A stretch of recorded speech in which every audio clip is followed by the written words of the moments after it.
Are we on? Are we on? Welcome to Basketball Heads Live. I am your host, Glenn Pooh Harding. And oh boy, we have a very, very special guest. This basketball head was a first-team All-City and All-State player from Boys and Girls High School who averaged a staggering 18 points and 13 rebounds, 4 assists a game. He was part of the biggest front line in New York City during my era. Him, Nestor Payne, and Joe Fennell, all Division I prospects, dominated everyone. In fact, they blew us out by 20 points in 1985. So salute to you guys. This basketball head also played with the legendary Gauchos, starring New York City legends Ross Strickland, Greg Boo Harvey, and Lloyd Sweet Pea Daniels. After college, this basketball head attended Miami University during the time when Miami football was the best team and sending countless of players to the NFL. Who knew that a kid from Brooklyn would reshape the landscape of Miami basketball and put them on the map forever? He was the leading scorer all 4 years at Miami and became second on the all-time leading scorers list with 2,270 points. He also set a school record for field goal percentage, shooting 54%. This basketball head was inducted to the school's Hall of Fame in 2001 and became an ACC Legend in 2011. So, without further ado, help me welcome to the show, Boys and Girls Great, University of Miami Hall of Fame inductee and ACC Legend, my guy, my brother, Eric Brown. Y'all ready?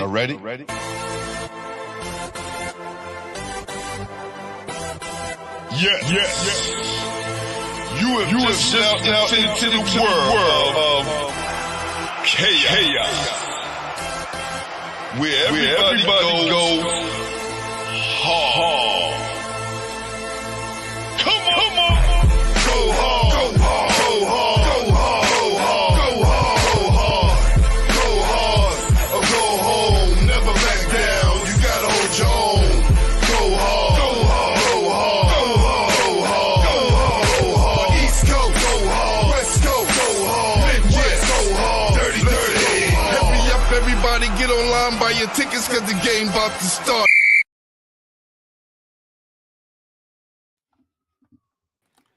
What's up, man? My man, Glenn, what's going on, baby? How you doing? Listen, brother, let me tell you this, man. It's been a long time coming. It was just like we knew you was down in Miami, but nobody had a way of getting in contact with you until my guy Chuck, who's from Lincoln, put us together and made this happen, brother. Let me tell you, brother. I just want to say it's an honor and pleasure to recapture these moments and get a chance to hear your story from the beginning. Wow. Because it meant a lot to us that you was venturing north to Miami. A lot of guys is going, to the Big East and doing the regular two-step that usually New York City guys do, and you went the other direction and went down south, man, and you put the University of Miami on your back, and they look back ever since, man. So salute to you, my brother. Thank you, man. Thank you so much, bro. I mean, it was a long time coming, man. Crazy journey, coming from Brooklyn and then heading south to Miami, like you said, man. So, yeah, crazy decision I made. But you know what, man? I'm really happy that I made that choice. Listen, we all are happy, E. Trust me, we all are happy, man, because, brother, seeing you during the time when Miami football was everything. No one cared about Miami basketball. There was no basketball team. There wasn't one. Yeah. So, brother, for what you did, man, and what you accomplished, it makes all of us look good. You know what I'm saying? That New York City brotherhood, man, lasts forever. Yes, no doubt. Yeah, I'm extremely proud of being from Brooklyn. I mean, actually, my biker name is Brooklyn. So, yeah, I always rep Brooklyn. Everywhere I go, everything I do is to represent where I'm from, man. You know, I'm really super proud of being from Brooklyn. And I'm telling you, man, if you're from Brooklyn, man, you can live anywhere, man, without a hitch, man. You adapt to any type of environment. That's what's up. So the first person to bring your name up on my show was Pat Alphonse, right? Because I did Pat Alphonse before Instagram was letting us save our stories. That's how long it's been. He was like the first 10 shows I did, and he was saying he used to see you in the park, and you was his motivation. You was his motivation to get better. He would have to sneak into the parks because his parents didn't want him in the park, but he saw you working out, and that pushed him to get better. Yeah. Yeah, my man lived right up the block. I live on East 92nd and Clarkson Avenue. Right. He lived on East 93rd. So he lived directly across the street from the park. Right. I remember him as a kid, you know, coming up. And you know, I used to work out all the time. I mean, it didn't matter. You know how we are in Brooklyn. That's right. Hold on for this is my student. I want to make sure you got home straight. Okay. Yo, Rob, what's up? You good? Yeah, I'm good. I'm about to go home right now. Go home. I spoke to your mom. She said you cool. Just go straight home right now. Yeah, I'm get on the bus right now. All right, peace. Let me call me. Just text me when you got home because I'm doing my show now. All right. Yeah, that's one of my kids. Yeah, man. Gotta make sure. Yeah, we live in New York City, man. So I gotta make sure my kids get home safe, man. That's what's up. No doubt. So, E, man, who introduced you to the game? Wow, you know, I went to PS 219, which is right across the street from where I live. Right. And I just noticed that I was taller than most of the kids. And so I was, you know, doing PE, you know, we played basketball, but I started to excel at it because I was a taller player. So I figured, okay, well, I'm pretty good at it, so let me just keep it going. And I would always ask my mom, I said, Mom, you know, can you put me on a basketball team? But she was trying to look for a basketball team, and she couldn't find one. And so finally, one day I'm outside, and, you know, this guy walks up to me. He's like, hey, you play basketball? And I said, yeah, I play. And his name was Lloyd. I forgot his name, but he was a coach of a team called Lloyd All-Stars. And we used to go around in the neighborhoods just beating up on everybody, just playing basketball. And my man, Tragic that played with Wingate. Yes. Tragic was on that team. That's how I met Tragic, and we used to just go kill everybody. We used to go take the Staten Island ferry and go across. I forgot the location where we used to go to, but it used to have mad basketball courts. Cromwell Gym. That's it. So we used to go there and kill everybody and then get back on the ferry. You know, I'm talking about temperatures at least 20 degrees. We going across this, you know, the waterway just to play some basketball, man. So that was my first basketball team I ever played on. Wow. Salute to Coach Lloyd, wherever you at right now. Salute and thank you for helping out my guy E. Yeah. What part of Brooklyn you from? Let everybody know what part of Brooklyn you was raised in. I'm right on the cusp of Brownsville and East New York. So like if you go a block left, it's Brownsville. And so the next block is East New York. So I always rep Brownsville because my last name is Brown. So, you know, Brown, you know, it sounds good. Right. Yeah. Right. So what age was that around when you started taking it serious, when you guys started traveling and stuff like that? 13, 14 years old. 13, 14 years old. Yeah. About that time. Yeah, that's a nice time to kind of figure out like this the sport you want to do. Yeah, what's crazy is that when I was 14, I was the same height that I am now. I was like 6'6", 14 years old. So I was projected to be like 6'10", 6'11".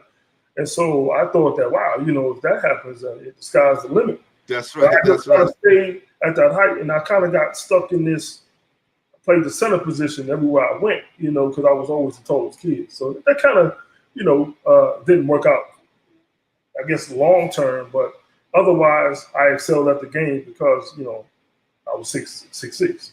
Well, then, so you got the boys out. We're going to get there a little later.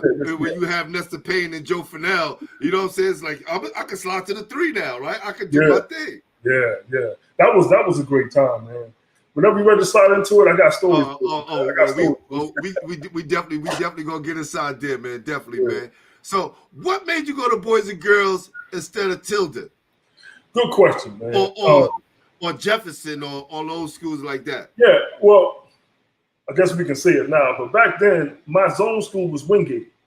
Wingate, that's right. You know, I wasn't thrilled about going to Wingate. So I remember Coach Brown. I was playing on Lloyd's basketball team. Coach Brown, who was the head coach at Boys and Girls High School, he was the referee at our games. Got you. And so I was killing everybody. He asked me if I wanted to check out his school. And I was like, all right, well, cool, I can do that. So my mom and I, you know, we were invited to go to Boys and Girls High School to check out, you know, the location or whatever. And man, he sold me. As soon as I got to the gym, I saw the atmosphere. It felt right. He showed me the uniforms that we had. It was like top of the line. Yo. First of all, time out. Hold on. Yeah. Listen, heck on the play right there. Yo, first of all, we had the shittiest uniforms. Excuse my language. We had our uniforms is horrible at Lincoln during the time I played, right? But to see you guys in y'all had the white uniform with the black and red stripes, and then y'all jumpers y'all had the best uniforms on the scene at the time. We did. Honestly. I mean, I think we won games just before the game started because of our uniforms. It was like, yo, I had to look. These boys are bad. Yeah. yo, E, I'm gonna keep it real with you. Yo, we were so jealous. You can ask Sean Williams, Bernard Mitchell. You can ask Carlton Silk Owens. You can ask Spice. You can ask Spice. You can ask all these dudes. Damari Riddick, they'll tell you. We were so envious of you guys' uniforms because y'all came out looking fabuloso. Then y'all had the kangaroo sneakers. Exactly. It was just such a professional type feel when we played, you know, at the high and our uniforms. You know, it was like that. Like you said, it had like DePaul. Right. So it was like how DePaul had their uniforms back then. Yes. The red, the black, the white, the red, the black, the white on the side. Facts. Then it just had boys right here. Oh man. Facts. Awesome, man. Yo, bro, y'all had the best uniforms. Listen, for you guys that's on Instagram right now, come over to YouTube, go to my bio page, click the link, and it'll bring you right to the show. All right? We got New York City great Eric Brown on the show right now. Let's see some people that's on the check-in, E. You got your teammate Trevor Davis, Nestor Payne, right? Yeah. They're in the building right now saying what's up. My guy Bullhead Buchanan's in the place. Eric Kennedy said, I remember Eric Brown with the Gauchos and now 135th Street Super Team with Lloyd Daniels, Rob Strickland, Boo Harvey, and Chris Brooks. Listen, he's letting it out there. He said Leroy Greenwich.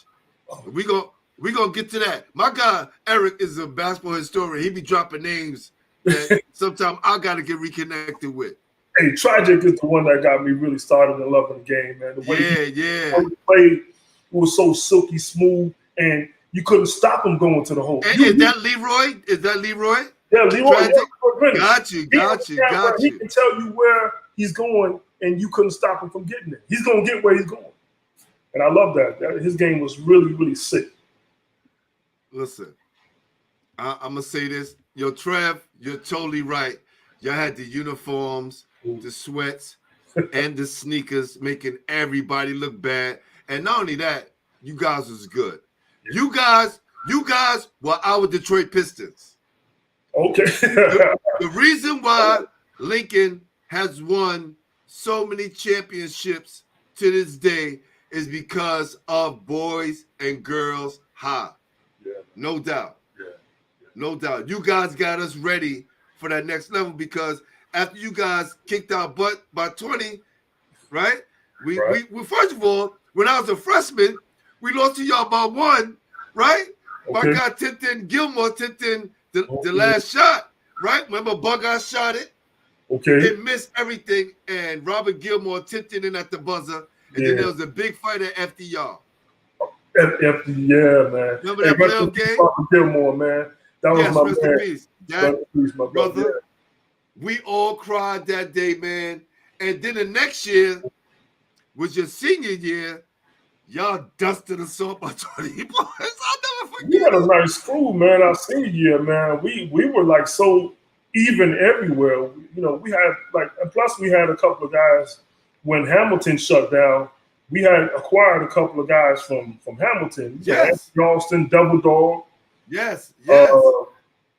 And I think Bug Eye came. I think that was my junior year. But yeah, my senior Bug Eye year. was junior year, yes. Yeah. And Devil Dog, yep. Yeah. And then your senior year, you had Ant, yourself, Nestor, Mo Kirby, Yeah. you know, and a slew of other dudes, Joe Fennell, right? Y'all had the whole crew and beat us so bad that next year we vowed not to lose, and we won the city championship that next year. So just like the Chicago Bulls get beat up by the Detroit Pistons, you guys were our Detroit Pistons. Yeah. We had like Al Young was on the squad. He was our point. Yes, Al Young. That's right. We That's had right. Even a core of players, man. We good team, man.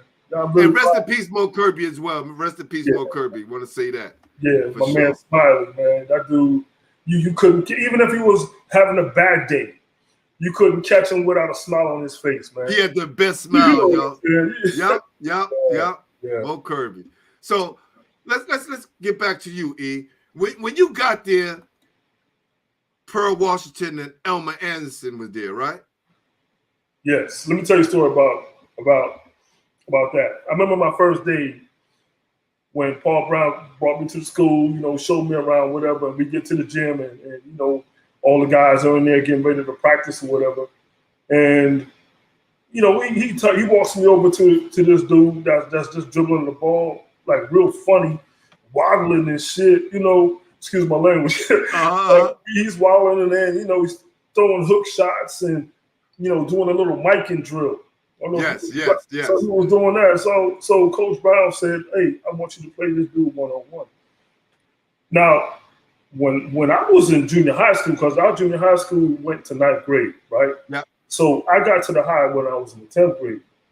So I'm a sophomore, and so Coach tells me, "Hey, you know, I want you to go play one-on-one against this kid." I'm like, "All right, bet." I knew nothing about this kid. You know, all I saw was this roly-poly dude with the ball. I'm like, all right, bet. I'm going to kill this dude, right? It's going to be a piece of cake. Easy. Got him. You know, I'm 6'6". He about 6'2", 6'3". He heavy, so I'm going to use my speed. I'm going to kill him. So, you know, he's like, yo, you want to shoot for the ball? I'm like, yeah, you shoot for it. So I hit the shot. So right then, I'm like, yeah, it's going to be over. So I get the ball.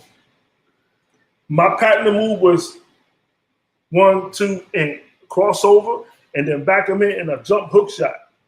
Well, I missed it, right? And so dude gets the ball.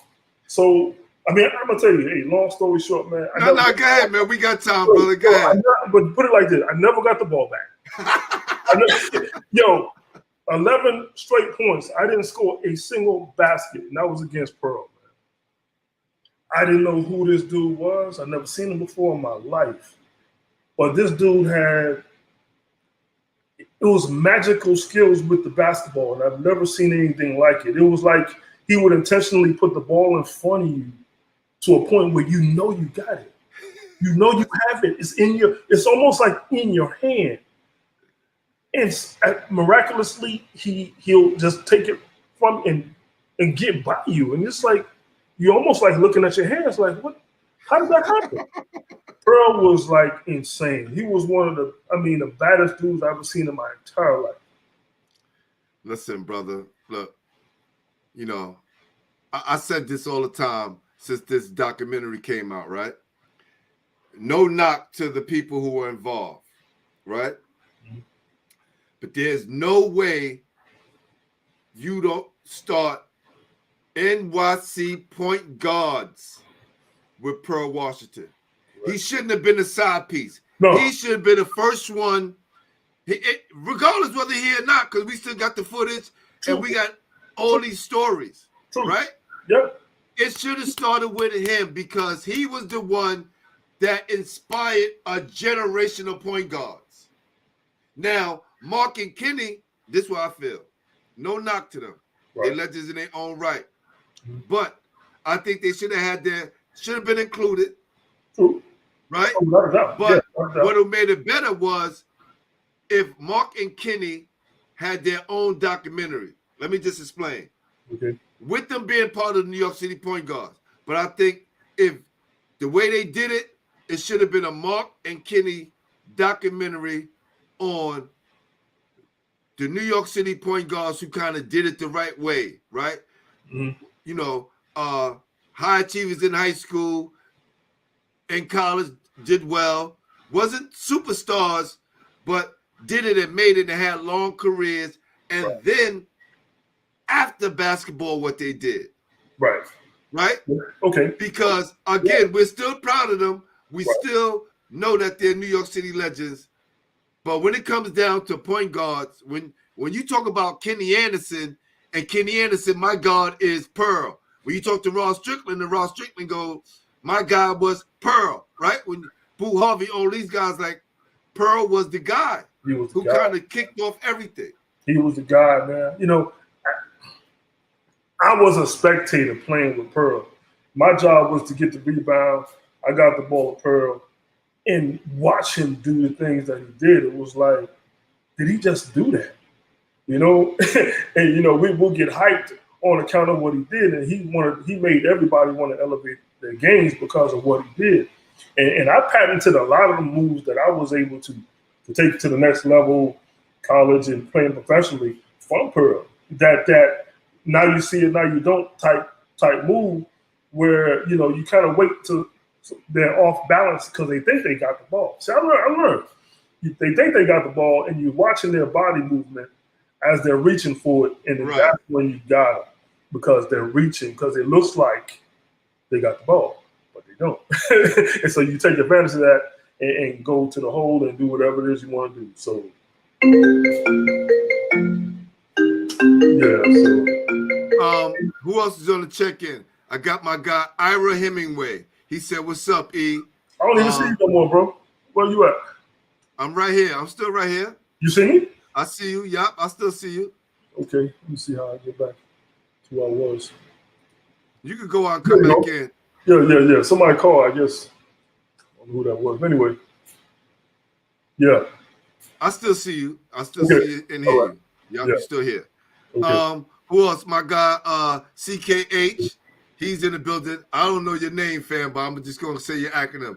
Jazzy Jeff, what's going on? Who else? Corey Vice in the building. Definitely. Trevor said the games in the city weren't anything. He showed out in Camden and Trenton and made Billy Thompson look like he was in junior high school. Ooh. Let me tell you something, man. That was a scary place to play. Trevor will tell you, playing at Camden, before the game, we're in the locker room, and you can kind of hear the crescendo of all of the students and you know, the fans that were there. And it was like when their team went out, man, it was deafening. And it was like, I'm a sophomore. I'm like, yo, what is this? Because I never experienced anything like that. Right. And then, of course, when we come out, you know, we trotting out in the hallway, whatever, and everybody's boo, boo. So I'm like, wow, this is going to be a hell of a game. You know, this is going to be crazy. Right. You know, we killing everybody in New York, but here we are in Camden, New Jersey. We don't know nothing about these guys. At least I didn't know. Right. And let me tell you, when the game got started, I remember I got the rebound. I passed to Pearl. Pearl just setting up the play, whatever, and everybody's trying to hawk Pearl, you know, trying to get the ball. Pearl went whap, whap, whap, whap, whap, and laid it. And the crowd never got in the game from that point because Pearl took over that game. And then, you know, Pearl will go to the hole and throw it out to Elmer Anderson. Elmer hitting threes like crazy. Hold on. Time out. Before there were threes, because there were no threes back then. Well, you know what I mean. I'm saying, like, people don't realize the things we were doing before they even had it in our game. Man, Elmer, if there were 3 points, if there was 3 points to be made in high school, Elmer would have broke all kind of records. Ain't no doubt about it. Elmer was one of the best shooters I've ever seen in my life, man. I mean, his form was perfect. I mean, you know, so when we played those type of games and seeing the composure, because these guys are seniors, you know, Elmer and Pearl, they're seniors. So see these guys' composure in the face of adversity and play to that type of level, truly inspiring. Yo, E, was the doing number sharper than your steel, because when it became your turn, you became the guy who was unstoppable. Oh yeah. Right? You was getting up this high off the ground on your jump shots. You was banging it on dudes' heads. Right? I'm gonna keep it honest, brother. We couldn't do anything with you. That was one thing I could do. If I could do anything, I could jump. I could jump. You know, they used to call me Rabbit. They used to call me First Slam. You know, I remember we had the pony shoes, right? And, yes. You know, you used to be able to put your name on the back of the shoe. And so I had Sir on one sneaker and Slam on the other one. So, you know, it made you feel like, you know, you was really doing something. That's right. Eric Kennedy said Pearl put 39 on Camden and 44 on Trenton. And he said Camden crowd was very, very rowdy. Camden's crowd was ridiculous, man. I've never heard a crowd like that in high school, ever. I think that was really the pinnacle of what I've ever seen, you know, as far as basketball. And he killed everybody. Everybody tried to guard him, but there was just no stopping. Yeah. Corey, I get what you're saying, right? Pearl was better than Mark in high school and in college, but couldn't adjust to the pros. But that documentary wasn't about whether you made it to the NBA, even though they try to make it seem like it, because a lot of guys, we talk about New York City. Right. What you did in New York City to inspire others. Yeah, we get kind of inspired by guys who are in the league, but really it's the guys who we see in the street and high school basketball that kind of let the next generation know who we have to be like. Right. Correct. Just want to keep it a buck. I don't want to hear about because of the NBA. Yeah, because a lot of dudes don't make it to the league, but it was dudes who inspired us who never made it, probably just played street ball. I think if it was possible for Pearl to just come right out of high school, he should have did that. He could have made that jump, and he would have excelled. I think what would expose him back then was, I guess, when he went to Syracuse, you know, everyone kind of sloughed off of him. He had to hit the shot, which he did, you know, quite consistently. But when you go to the NBA, it's obviously a whole different ball game. But it's a whole different ball game. If we're talking about New York City, that's it. That's what we're talking about. Right. Yeah, Pearl should have his own documentary. I mean, period. Because there's nobody like Pearl. Facts. Yeah, man. Hold on. I think somebody want to speak to you, man, because these guys love you so much. Yo, Trevor, say what's up to E, man. Hey, yo. Hey, Eric, what's up, bro? Listen, hey, Paul wanted to say something. They're always this and that. Listen, and in my view, Pearl was the best point guard in the city. For a person who didn't have no jump shot, he couldn't be stopped. Hands down. Facts. Hands down. Facts. I mean, that's being real, man. You're right. You're absolutely right. You got that off your chest, bro. I had to make sure you good. All right. Hey, he said. No, that's the real, brother. I'm glad you said that. Thank you. EB Rabbit, I love you, bro. Hey, you call me Rabbit, so you got to know. yeah. He said, yeah. All right, Trav. Hey, Trav. All right. No doubt. Like this what it is. This that New York City brotherhood right here, right? Thank God, man. So appreciate it. I appreciate you having me here, man. No, my boy Derek Stevens on here last week a while ago. I saw it and I was like, oh my God, that's my dude. Look, Coach Haskins. That's Coach Haskins. Coach Haskins is now the commissioner of the PSAL. Well deserved, man. Okay. Let me tell you, Coach Haskins was coaching at Hamilton when I was at the high, and obviously we're rivals teams, right? And one day Coach Brown couldn't coach one of our practices, so Coach Brown asked Coach Haskins to run our practice. Let me tell you, bro, that was the best fucking practice we've ever had. I kid you not. It was something that it was no wonder those guys were so good for so long. Because he was such a brilliant mind and he had a certain way of motivating his players that you had no choice but to try to run through a wall for him because of all that he gave you. And I'm telling you, there was just one practice. And I saw, like, you know, I'm not no knock to Coach Brown. Coach Brown was a phenomenal coach. He did right by the high, love him to death. That's my man. But I'm just talking about that one practice was ridiculous. And that dude deserved all the accolades he could possibly get because he is a legend, a living legend. Definitely. Listen, brother.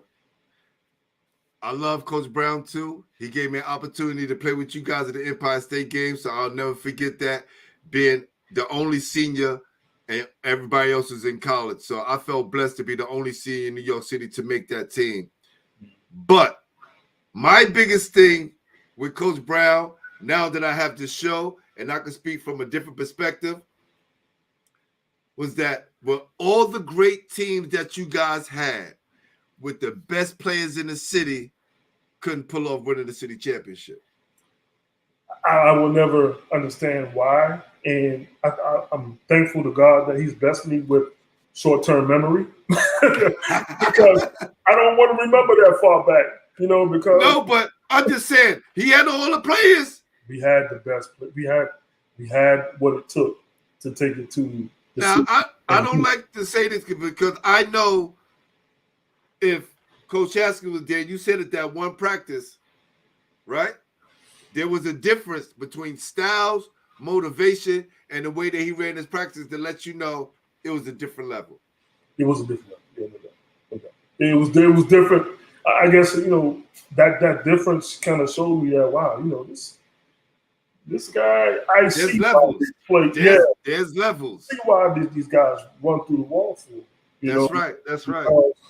He was tough with you. I remember we had a guy named Derek Oliver, and Derek kept getting the ball stolen from him in practice. And so Coach Haskins said, hey, time out. Hold on. Coach Haskins gave him the ball and said, Ali, are you scared of this basketball? Are you scared of it? Like, why is everybody taking this ball from you? He said, bite it. So Ali's looking at the ball like bite it, coach? He's like, bite it. And Ali had to bite the basketball. He said, well, did the ball bite back? He said, no. I said, so he said, well, so what you scared of? The ball ain't gonna bite you. And it was just like, wow. It was just one of those things where he was tough, but he made you think and he motivated you. Let's go past. Wow. Yeah. He said, Glenn, you have to remember that high school had targets on their back. High school players had targets on their back. There was so many great teams, 83, Springfield Gardens, coming out of nowhere to win a chip. Look, I'm not saying that it was a lot of ball players. The only thing I'm saying is when you on the outside looking in, you see Boys High, they have great teams. Yeah. Right? They was winning before Coach Brown came, and then when Ruth Lovelake came, she won 5. Now, you can't tell me that her team was any better than the ones that came before them. No. I can't really say what it was, man. I can say it. Trust me. I was there on both sides. While you was at Miami, I'm watching everything that's going on in New York City. Okay. But again, this is not to knock Coach Brown. Smooth brother. Yeah. Was able to teach us a lot and gave me an opportunity that I'll never forget, man. So salute Coach Brown, man. Yeah. For sure. So let's talk about, because brother, I don't think too many people play with as many legendary players as you. Right? I'm gonna keep it a buck. Yeah. I don't think there's not too many players that play with so many legends. And you know what's crazy about that? At the time, you don't know you're playing with legends because everybody, these are your friends. They come over your house to eat. You got practicing with each other. These guys are good, but you're good. You're just as good. So you're just meshing with all of these flavor of different players.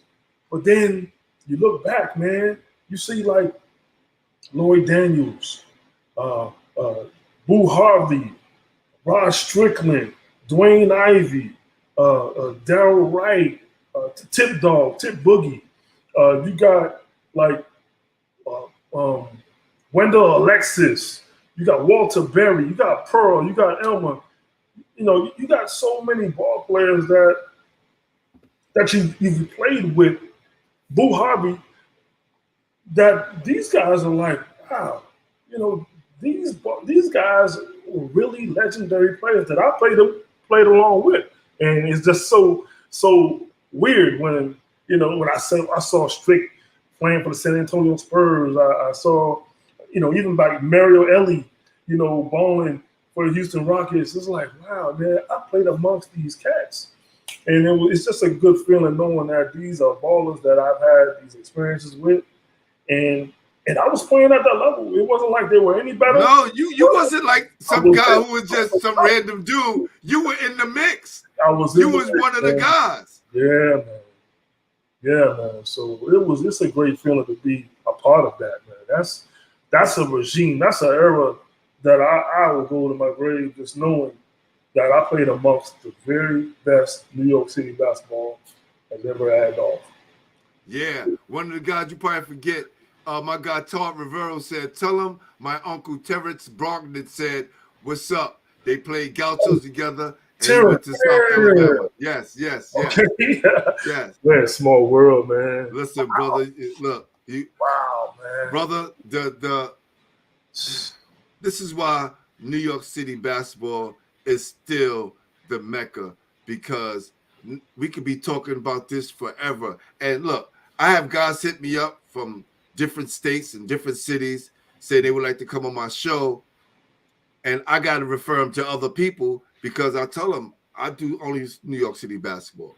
Gotcha. I have a close friend that was like, yo, Glenn, I'm telling you, your show will grow. But I'm saying, like, why venture out where there's so many ball players here who I haven't even interviewed yet, and deserve their flowers the right way. Thanks, man. Right? We're definitely going to be the drink champs of basketball when it's all said and done. Like drink champs have the hip-hop show. Yeah. It's going to be basketball for us, brother. I'm telling you, man. And big ups to you for having this platform, bro. Thank you. mean, to be able to reach out and talk about, things that, that you've kind of put back in your mental Rolodex, and now you're able to talk about it and share it with other people. And a lot of other people will probably remember those times, man. This is a great platform that you've got here, man, and I really appreciate it. No doubt, brother. No doubt. Hold on. We have another call, another one of your teammates. Say what's up to E. E. Brown. Who that be? Say it again. E. Brown. That's the pain. God bless you, man. We got to contact again. That's the pain. Yo. And the only thing I always wanted you to see me play after Boys and Girls High School, because of you, E, every day in practice. You hear that? We used to go to work and practice, man. Yo, he told me, he said, man, I don't think Eric know how much I love him, man. This guy made me so much of a better player. He said, Pooh, we were so much competitors back then, sharpening each other's skills. We never had time to tell each other how much we care for each other and what it all meant, man. So I wanted to put him on the air before he could say this for you, E. Man, Nesta, I've been looking all over for you, man. I mean, like you don't have social media? What's up with you, bro? You like a hermit? Where you at, kid? You heard that, right, Ness? Oh, he got off. He just wanted to say that. Yeah. He just wanted to say that, right? Look, I was trying to find you on social media. I was typing Eric Brown. So many Eric Browns would come up. Oh, that's true. It would just drive me crazy. So I said, I'm gonna need E number. And when my guy Chuck hit me up, it was like, yo, Pooh, guess who I got? I was like, say word. Wow. Nah, brother. Yeah, that's the pain. That's the pain dunked on me many times in practice. He was just so lanky and long, man. It was like he was dunking it without even jumping. Sometimes he was just he was just that long, man. We had a hell of a squad, and I don't even remember how the hell we lost. I think when my senior year we lost to Truman, which is Rod Strickland's squad. No, it wasn't your senior year. It was, I think it was your junior year. It was your junior year because I think y'all lost to Springfield your senior year. Springfield? Because let me tell you, I was a freshman. Okay. Because that's when Buckeye was on the team when y'all lost to Truman.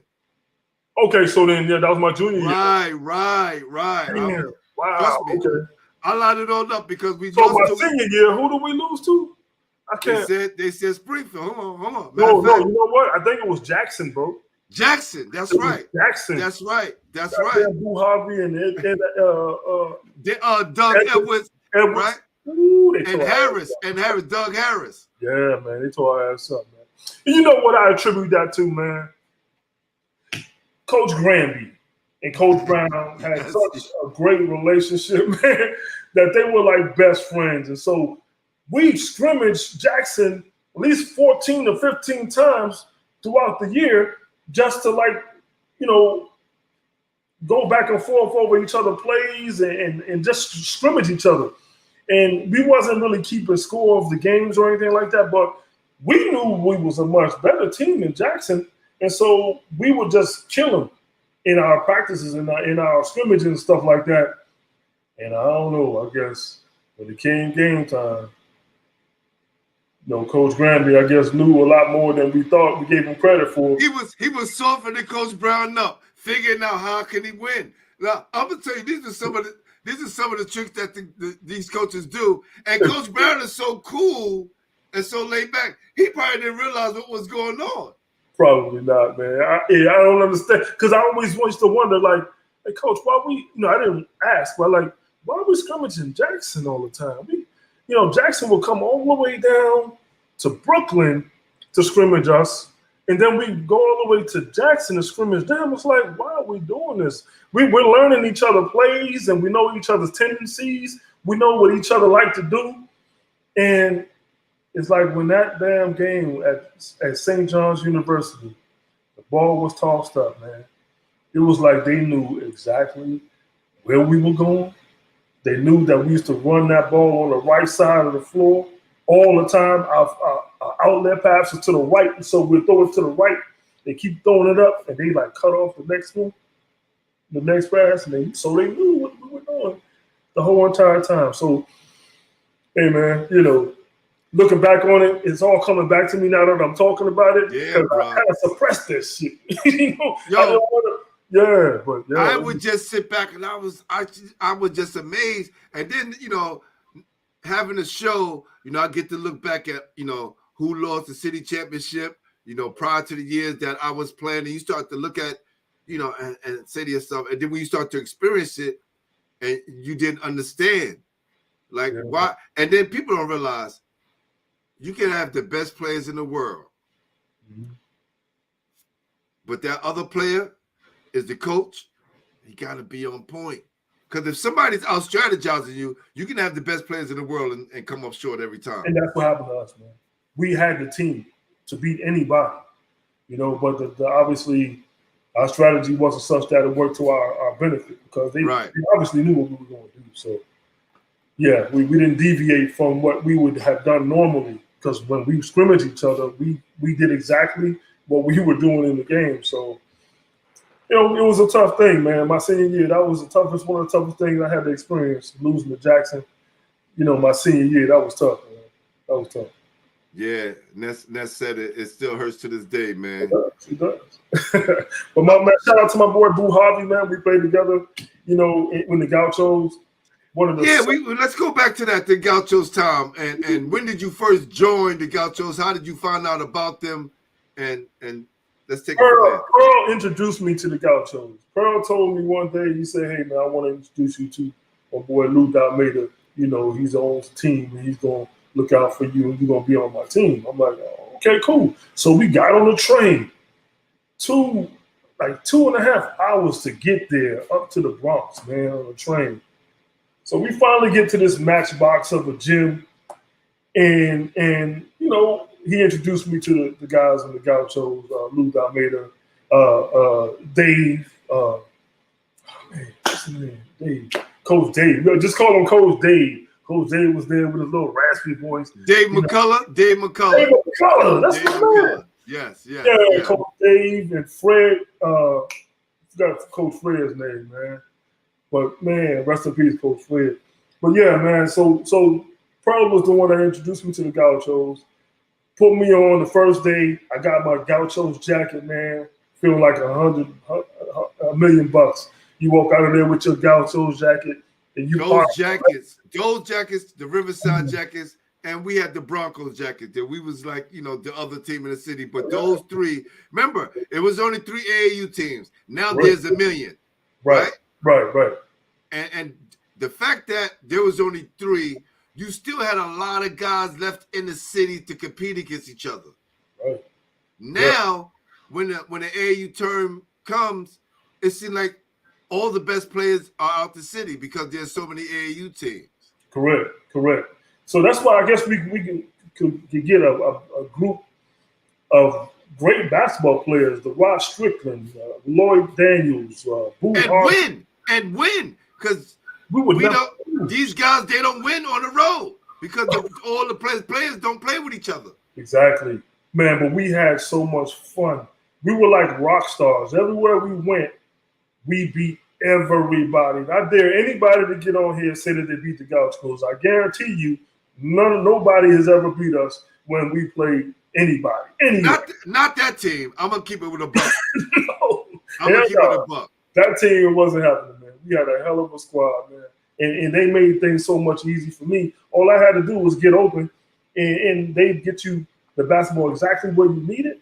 And all you're doing, you know, I used to jump high, man. And all I was just raise up.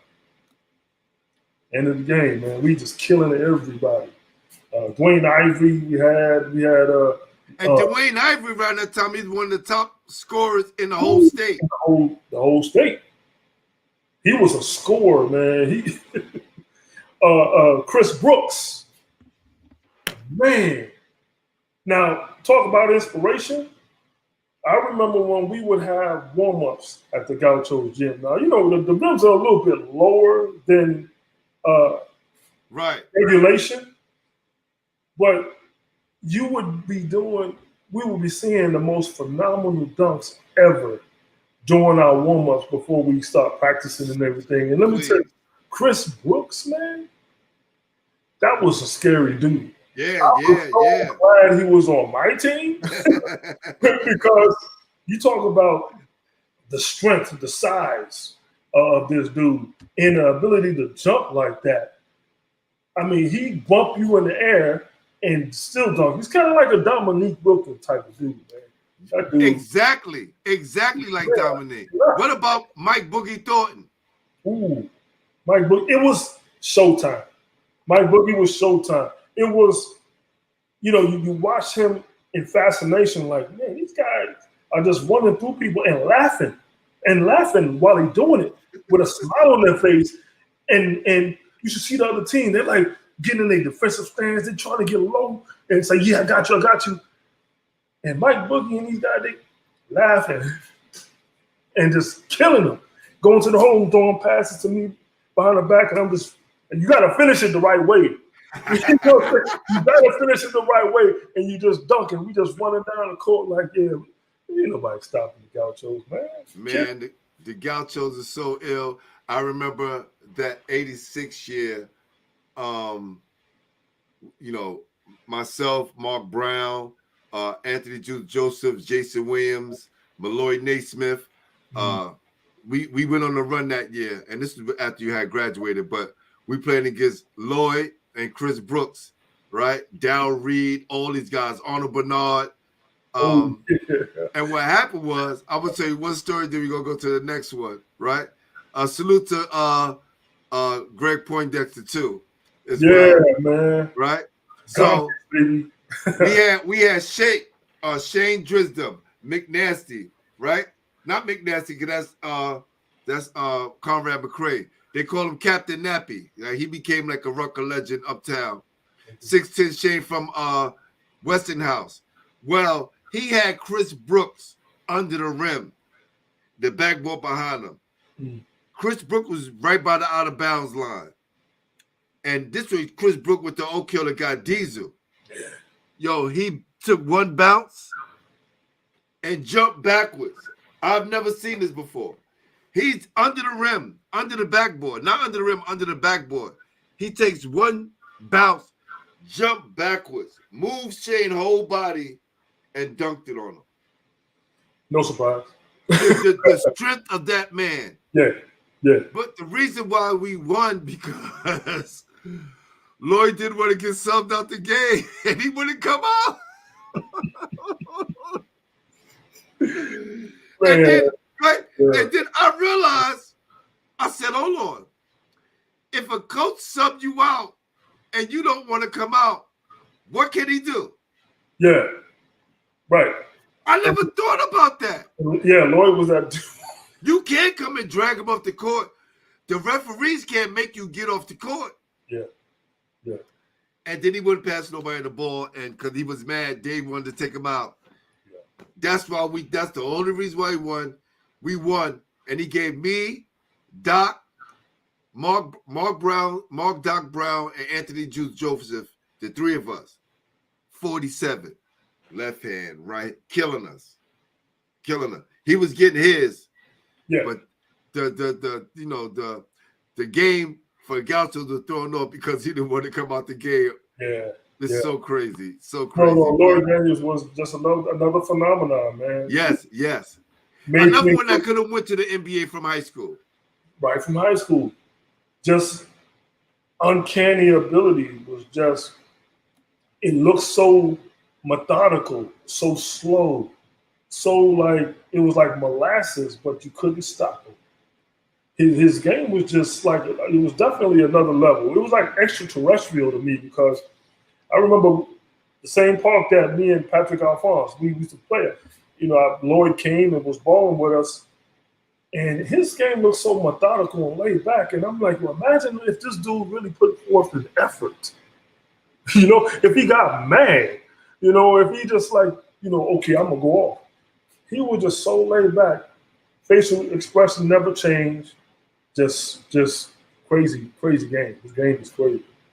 Man, you done played with Lloyd Daniels, Ross Strickland, Mike Boogie, Boo Harvey, Greg Poindexter, Dwayne Ivory, Pearl Washington, Elmer Anderson, and let's not forget Ed Bug-Eyed Davida. Right? What was it like playing with Bug-Eyed? Rest in peace to Ed Davida, man. Yeah, it was a little difficult because he came from Aham, and there's a rivalry there. So to embrace him was hard because we came from, and so when Pearl left, Robert Gilmore, Al Young, all of us knew that, hey, this was our time to shine. Okay, we're juniors, but this is going to be about us.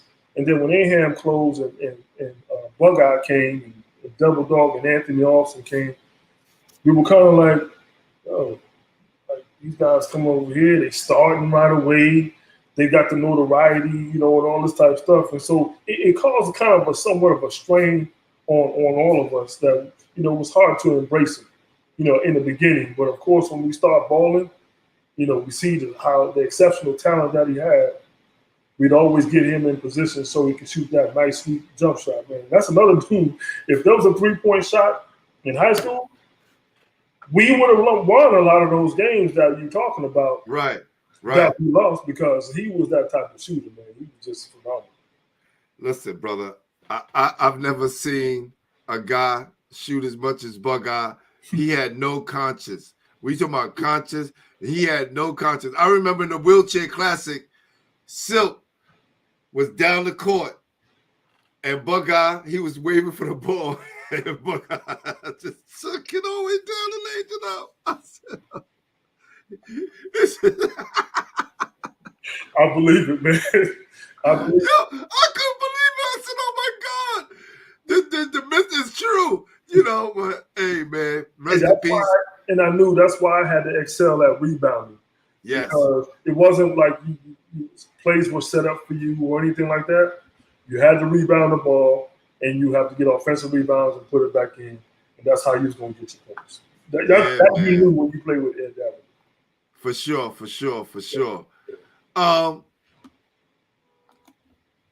One of the questions I forgot to ask you was, when you was coming up, was Tragic the best guy in the neighborhood?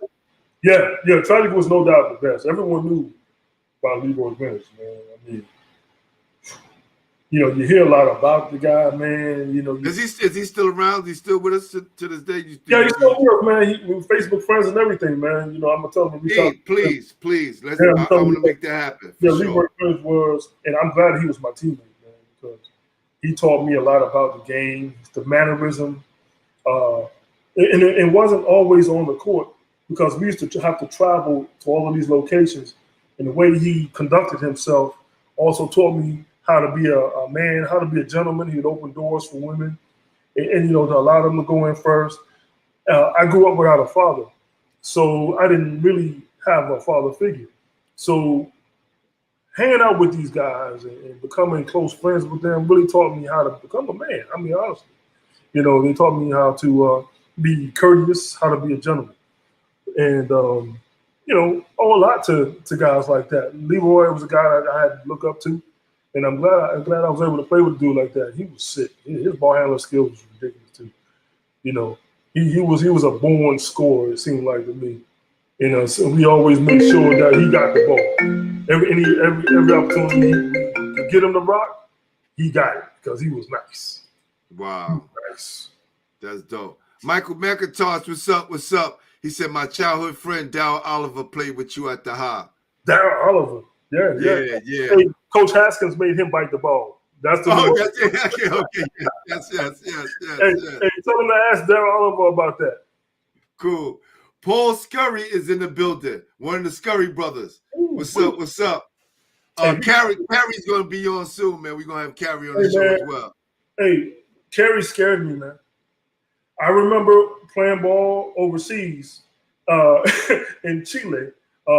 Against Kerry Scurry, and even though I was the man overseas, he had such a fame about him that everyone knew who he was coming in. So when he came to South America to play, it was, oh my God.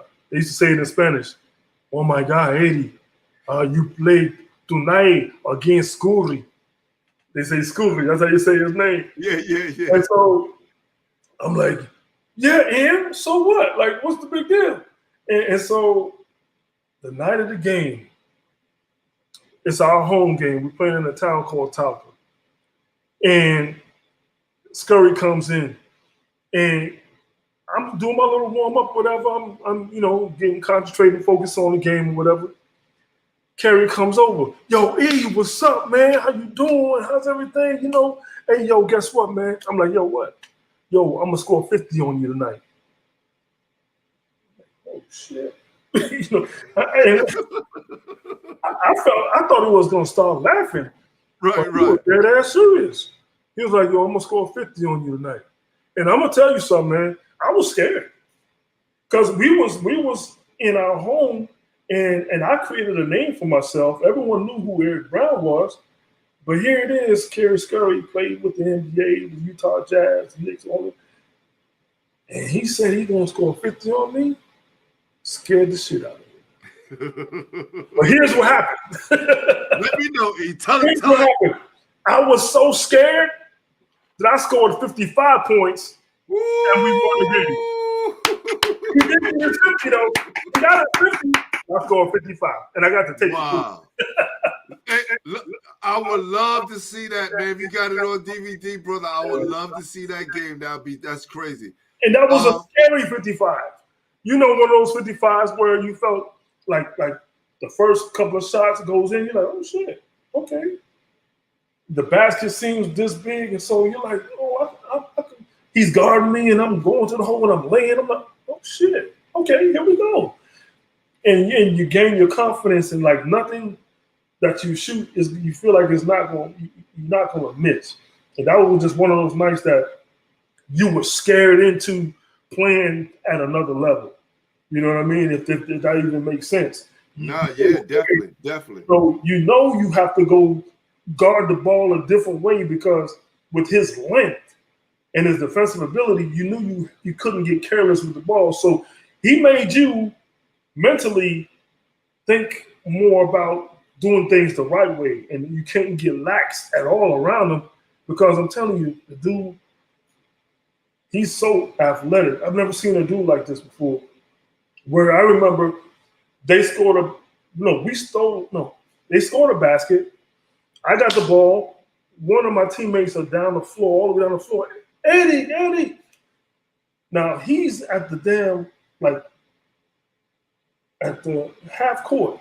My man is all the way down on the other end of the court toward the free throw line. I threw a baseball pass. Kerry took 1-2 steps and jumped up and caught the damn pass. Wow. And I said, that didn't just happen, man. I didn't just see that. It was just one of the craziest moments I've ever seen a basketball player do live. That was kind of crazy, man. But yeah, crazy. Scary dude to play against, man. Woo, scary dude to play against. He was nice, man. Kerry Scurry, something else, man. That's crazy, man. Salute Kerry Scurry. Gerald Green, New York City great, Western House great, Seton Hall legend, said, "What's up, E?" G Money, what's happening, man? Boy, it was great watching your career, man. Congratulations on all your success. Man, one of the best ball. I'm telling you, you can just go down a whole plethora of ball players and just feel so proud that these guys you played with or you played against. And man, it's just an incredible feeling knowing that, Brooklyn has really, brought the best out of everybody that played in Brooklyn. Because, when you tell, no matter where you at, they ask you, where you from? And you say you're from Brooklyn. End of story. It's silence. Because they already know, man, you went through some shit, didn't you? You know what I'm saying? They already know. So it's like one of those unspoken words where you just say you're from Brooklyn, you play ball at the high. It's just one of them things where you don't have to say anything else. It's self-explanatory. That's right, man. That's right. He said, what's scary is that Kerry Scurry never started at Alexander Hamilton with Ice, Beadle, Darnell, and Scott Irvin, still became a superstar. You don't realize that. You don't realize that till later on, and you see these guys make it to the big leagues and do things that some of those guys wasn't able to do, man. So salute Kerry Scurry, man. Oh yeah, big ups to Kerry Scurry, man. That dude was a phenomenal baller, man. Sick. Whew, scary. Scary. His skill level, man, was insane. That's right. So, E, what was your recruiting process like? Like, who else was in the running beside Miami, at the time that you was being recruited? And did Paul Brown give you all your letters? I got all my letters, man. I had duffel bags. I think my mom still got them. But I have duffel bags of letters from different, universities throughout the country. And I was offered the 3 scholarships that it wound down to was Virginia Commonwealth, Georgetown, University of Miami, and St. John's was in the running too. And during, I'm a kid. I'm 17, 18 years old. I go to each of these schools during the month of January. Go to Georgetown, freezing. St. John's, freezing. Virginia Commonwealth, freezing. Then you get off the plane in Miami. Right. And it's like 85, 90 degrees. And you're from Brooklyn. And you see how wonderful this weather is. And you ask, hey, is this like this all the time? They said, yes, all year long. I said, okay, that's one thing. Next thing was, okay, do you have a basketball program? Well, no, we don't have a basketball program. But this will be the first year we have a program. And we already have a football program that's extremely successful. And we're going to make the basketball program equally as successful. So I thought to myself, you know what? I'm used to playing on teams that are already established, like a Gauchos. I mean, you know Gauchos is Gauchos. That's right. Boys and Girls High School, the tradition that we had playing at the high. So I decided, I would like to start something from the ground floor and create an atmosphere such that would rival schools like a Georgetown or St. John's or Syracuse. And that's why I kind of made that decision, knowing that I would get a lot of playing time. I mean, I'm a freshman going into a program. I'm going to probably start unless there's somebody that's that much better, which there wasn't. And that's why I made my decision to go to the University of Miami. Yo, let me tell you, when we all found out that you was going to Miami, it was just like we wasn't like, why he going there? We was like, because we already knew what the football team was like, right? So we were just saying, damn, if he go down there and do what he did ×2 for Miami, yo, he gonna be a legend down there. Right. And it wound up happening. That's exactly what happened, man. I mean, 4 years, leading scorer at the school. We played against the best teams all over the country because during my year, we were independent. Yes. So we played everyone, like the best in each conference. You know, we played the Notre Dame. We played Duke. We played North Carolina. We played Georgetown. So UCLA when Reggie Miller played. So we played the best of everybody. And yeah, we took our bumps, but I was giving them the business. And I that's the only thing I could focus on was my ability in doing what I had to do. Let them know, Brooklyn. My team wasn't the best, but they just couldn't deal with me. And the great part about that was knowing that, you know, when coaches doing their pregame warm-ups, or, you know, they're talking to the team and they're telling the team about you. And they already got an idea of who you are and what you can do. But then even though you get on the court and you're playing against these guys, they can't stop you anyway. That's right. That's right. Man. That's taking it to another level where you're like, no matter what you devise, coaching strategies and what have you, if you're a real true baller, you're gonna score regardless because you know how to do it. And that's why I'm so proud of the fact that coming from Brooklyn, you already have that mentality. You already know that can't nobody stop you because you already played against the best of the best. So these guys, no matter where they're from, you already got the upper hand, and you're not going to be denied. Man, this is awesome, man. For those of you that's already in the room, I'm about to get off Instagram now, so y'all got to come over to YouTube, NYC Basketball Network. Make sure you subscribe and push that like button. Spread the word. Let everybody know what's going on so we can spread this movement. All right, so everybody that's on Instagram, come over to YouTube and I'll holla. Peace, y'all. So look, right? Today, what I did was I put up the flyer and I also put this up right here, right? 85, men's basketball returned to the University of Miami. And with it came a collection of players ready to begin a new era in Hurricane athletics. Leading the way in the rebirth of the basketball program was a forward from Brooklyn, New York, Eric Brown, former Hurricanes teammate Tim Dawson. Eric's style on the court was slick, flash, and furious. He dunked the ball, he ran, and he shot from far distance. Most of the time, not hitting his outside shot. He was more consistent with his inside shot. He's a hater, man. Go ahead. Very sensational inside the paint and with the big guys. Coach Foster noticed early that he had a very slick way of slashing through the middle and driving to the basket.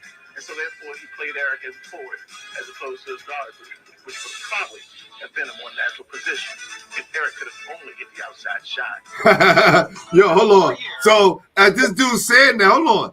Because we all know you had a jump shot. Because I say, similar to Stefan's shot, probably not as deep, but your mid-range jump shot and how high you got off the floor was second to none.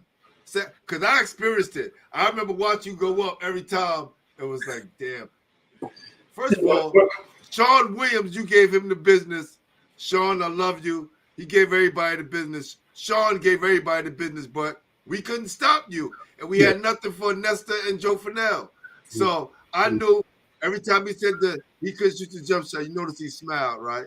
Yeah, well, I can explain why he said that. You know, he was obviously a guy that, because we didn't have a real big true center until Tito Hoffa came. That's right. That's right. He and I played the same position. And so we were kind of rivals, you know what I mean? Where he wanted the playing time that I got, obviously couldn't get it. Now, mind you, that dude played with Muggsy Bogues at Dunbar High School when they were undefeated. I don't know if you realize. Wow. That guy's name is Tim. His name is Tim Dawson. Yes, yes. And he played with Muggsy Bogues and those guys, Reggie Williams and those, and Rich Lewis, and those guys were undefeated. But obviously, when it came down to us fighting for the position for playing time, I was killing him. There was nothing he could do. So this was his little opportunity to say that I wasn't hitting my jump shot. Right. My field goal percentage spoke for itself. If 54%. It's not like you 7 feet tall getting shots inside all the time. E, come on, brother. If I'm 54% from the field, how am I not always hitting my jump shot, bro? It's laughable, but I don't know how they chose him to be my spokesperson. But anyway, that's just another story, man. But yeah, I was the man. I was the one that rose the level of play for all my ball players at the University of Miami. I love the experience there, man. It was a great experience. Loved the school. Had a lot of great moments where I had 39 points when we were playing against Virginia Commonwealth there. And my coach took me out with 10 minutes left in the game because we were beating them. And I'm like, well, coach, I would like to break my record because my record previously against Marquette was 39. Wow. So coach tells me, well, I'd like for you to score that amount of points on a better team than Virginia Commonwealth.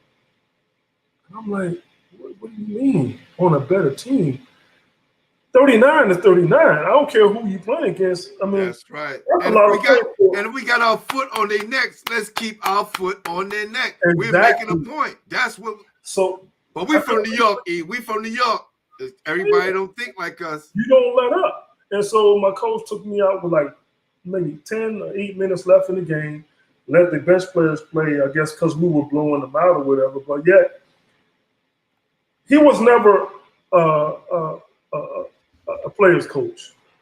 He was never a player's coach. He was just basically getting a paycheck. I ain't gonna lie to you. He was just getting a paycheck, and he wasn't looking out for his players. He wasn't recruiting well. He wasn't getting the right people in.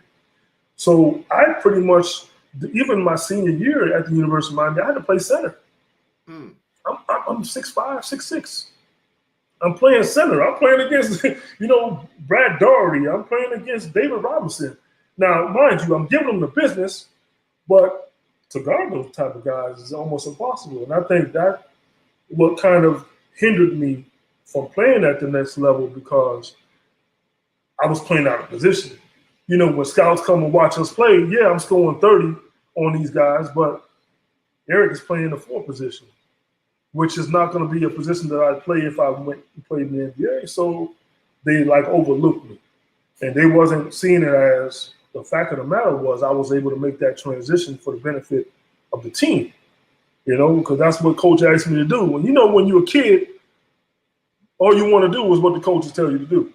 So that's basically what I did. And so that kind of, hindered me from being able to play at the next level at my natural position, which would have been either a 2 guard or a 3. Bill Foster, wherever you are,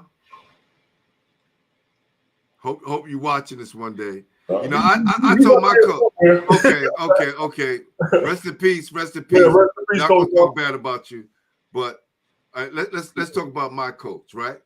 Because going to Fairleigh Dickinson, I went following Damari Riddick. Right, Damari Riddick. Yeah, that's my man. Who was the leading scorer there, and I figured I'll go in and be able to do the same thing. Mm-hmm. But my coach wasn't a player's coach. I mean, he wasn't a player's coach at all. Right. And I got a chance to speak to him at my guy's barbecue, and we sat down and we had such a fabulous conversation, 2 hours, 3 hours. And I said I got a chance to know him in 3 hours more than I did for 4 years of playing for him. Check that out, man. Yeah. So you college coaches out there, or you guys that's going to be college coaches, make sure you make a connection with your player and just keep it real with them. Right? Don't use your selfish reasons for things that's not going to benefit the player in the long run. Correct. Because not only you cheat yourself, you cheating the player. That's right. That's right. You know what I mean? Yeah, it's true. Just like that. So how did you transition? You know, you mentioned already that it's easy for guys from Brooklyn, New York to go anywhere and kind of mix in with what's going on. How was the off-campus life for you besides, you know, being on the team? Well, man, let me tell you, man, that's another reason why I went to University of Miami is because when I came on my visit, we didn't have a basketball team. So obviously the football players had to take us out and to get to know the city and have a good time. So it's, I don't know if you remember these guys, but it's Jerome Brown, rest in peace. Yeah, brother. Mike Irvin, Yeah, Alonzo Highsmith. Hold on. We talking about Michael Irvin, Hall of Fame. Like, come on now. Yeah. Come on. Let the people know, E. Yeah, Mike Irvin. Yeah, my man, Mike Irvin, playmaker. Brian and Benny Blaze, they take me out, you know, to a club. Now, I didn't know anything about Miami, but we go to this club, and they had a big sign outside that says, Rolex, welcome the Hurricanes, right? So we go inside. I didn't know what was going on, but I kind of, you know, knew that this was kind of like a welcome, you know, for me. So I get there, and the DJ goes, hey, y'all, here come them Hurricanes. We walk in, man. It was like Players Club. You ever seen the movie Players Club? Yeah. It was like the lights and sirens came on. Women came out of the woodworks, and they were coming over to me and asking me questions. Hey, you going to the University of Miami? You coming to school here? And I said, yeah, I'm coming. I'm going to be here. That's right. Yeah, man, they showed me the best time, man. It was just one of those things where you just knew this is home. This is where I'm gonna be. You know, I'm gonna make this a great career and a great life for myself. I'm 17, 18 years old, experiencing, you know, being acknowledged and loved on, and you know, girls all over the place. It was just a great feeling, man. You would even go to the school. They would take you to their classes, and girls wearing bikinis and short shorts to class. I mean, it was just an atmosphere that I never thought that you can actually live your life like this, you know, at a school, at a major Division I school. And I was like, man, this is home. This is where I need to be, right here. Now, word is that you introduced hip hop to Miami. Is that true? Yeah, I did. Yeah, I did. I mean, I think Uncle Luke owes me a debt of gratitude, man.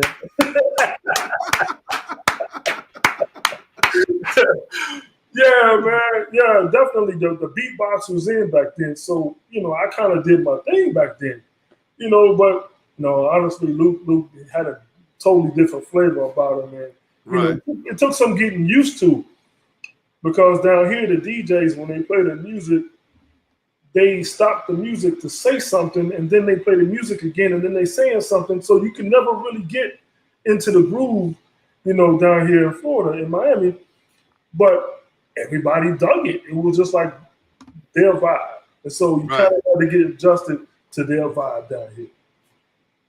Yeah, Uncle Luke was an awesome dude. Uncle Luke, he was the type of guy who would always look out for the players who did well. And he like, you know, took care of you. Like, you know, you see you at a game, like at another venue, like say the Miami Heat game, and you see Uncle Luke, you run up to him, hey man, how you doing, man? Good seeing you. And he's like, hey man, you want something to eat? And so he was always taking care of the University of Miami players, man. So yeah, big ups to Uncle Luke. Uncle Luke was a good dude, man. And I love to see what he's doing with the kids here in Miami. He's coaching, and he's doing just such a phenomenal job. And he's giving back. Just like how you doing, you know, with your kids. Yeah. Uncle Luke was doing the same thing, man. Big ups to Uncle Luke. You know, I seen so many interviews with Luke talking about him helping the guys from Miami, making sure that they were good, had something to eat, and took care of them. And for you, kind of putting that stamp on it and saying the same thing, man, it shows how great of a person he is outside of, you know, all the flash and the stuff that we see on television, right? Yeah. Knowing that he's a humble guy, and he did right by you, man. So He did. New York, man, is when he knew you did well, like even football players, when you got a good hit, he's gonna give you a shout out. He's gonna appreciate you. He's gonna show you love. You know how you want to be shown love. He give you a little little money and a little extra change in your hand. Right. And you feeling good. You're looking, oh man, he hooked me up. I could take my girl out on a date now. Because back then, obviously, you couldn't get paid or anything like that. So when you did get love like that, you really appreciated it, man.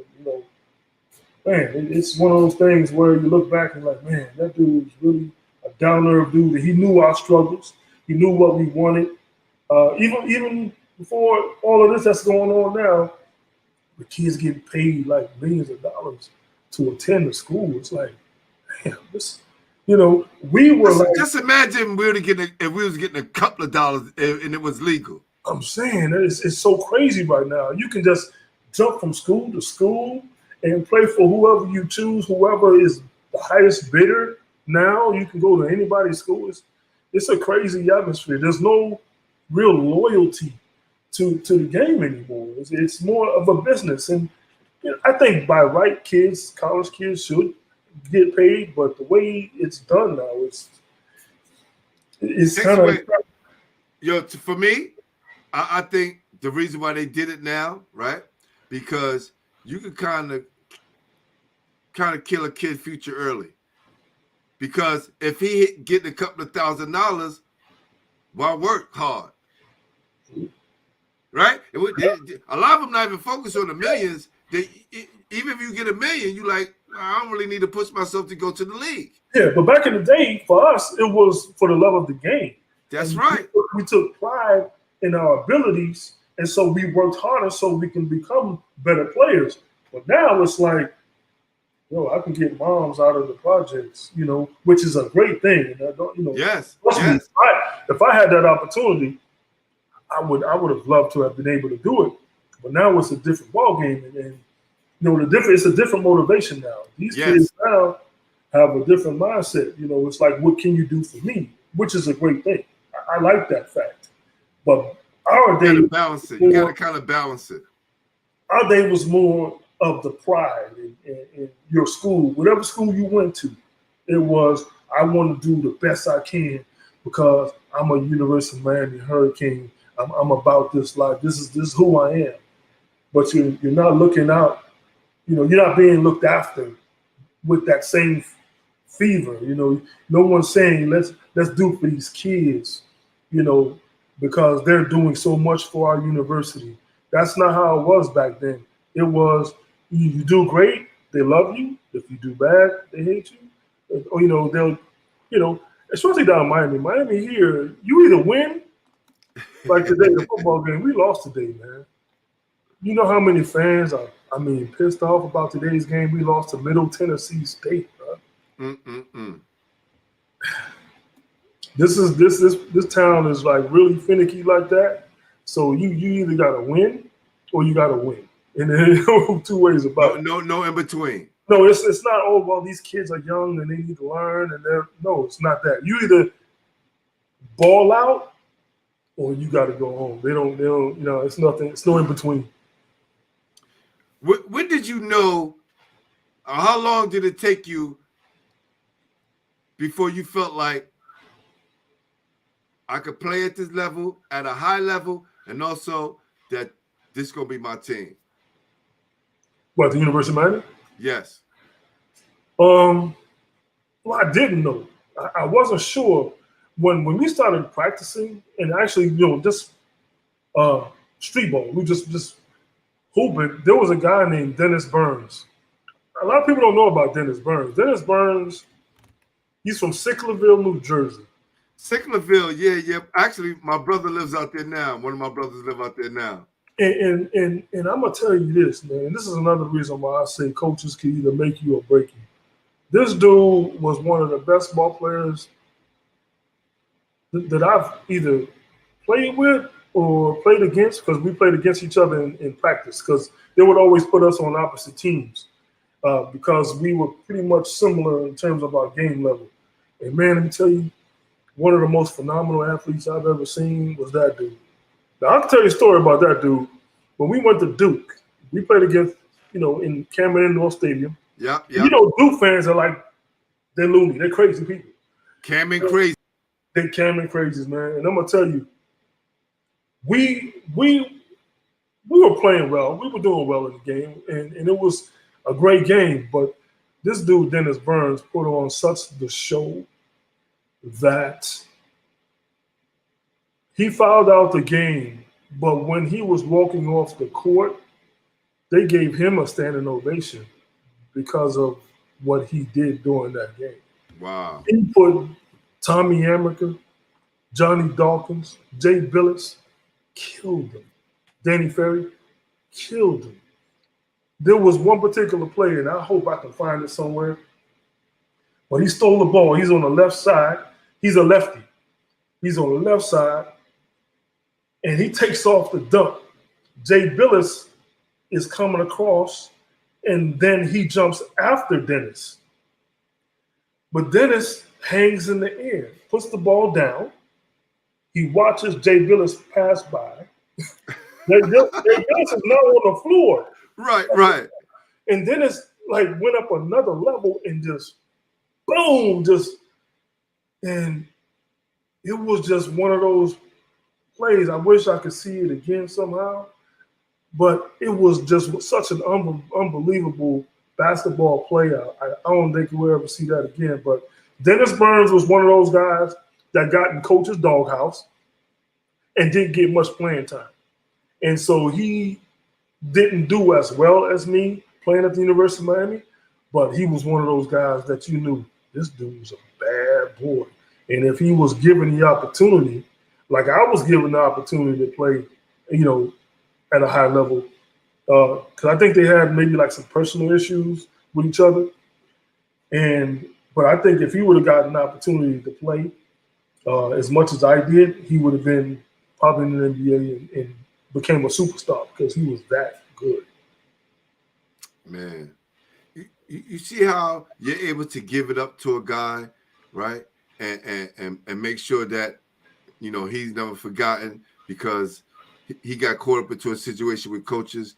You don't know how many stories I've heard with guys getting into it with their coach, getting put in the doghouse or get put in the back burner, and their talent is not put to the best of their abilities. Right. Or they're not able to reach that plateau. Right. I was in that position, and it's so crazy that when I was sitting down and talking to my coach, and he didn't, first of all, he didn't have no other choice but to play me anyway. So that was another reason. But when I told him all the players who I played with, mentioning you guys and the Empire State games and, at Lincoln and playing street ball, he was acting like this was the first time he heard this. I was like, and that was our disconnect because you recruited me because of those things and totally forgot those things once I got there. Gotcha. Right. So I understand that, but I still didn't let that stop me. I played when I wanted to play, shot when I wanted to shoot, and, graduated on time and did what I was supposed to do. So at the end of the day, we all become professionals at one way or another. Facts. Right? That's right. That's right. That's right. That's right. So let's talk about, you talked about your 39 versus Virginia Commonwealth, but let's talk about that 39 you had against Alabama State. Okay. Yeah, that's right.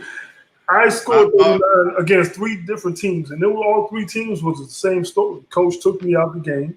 It was almost as if he knew 39 was my highest scoring point. Y'all won 107-101.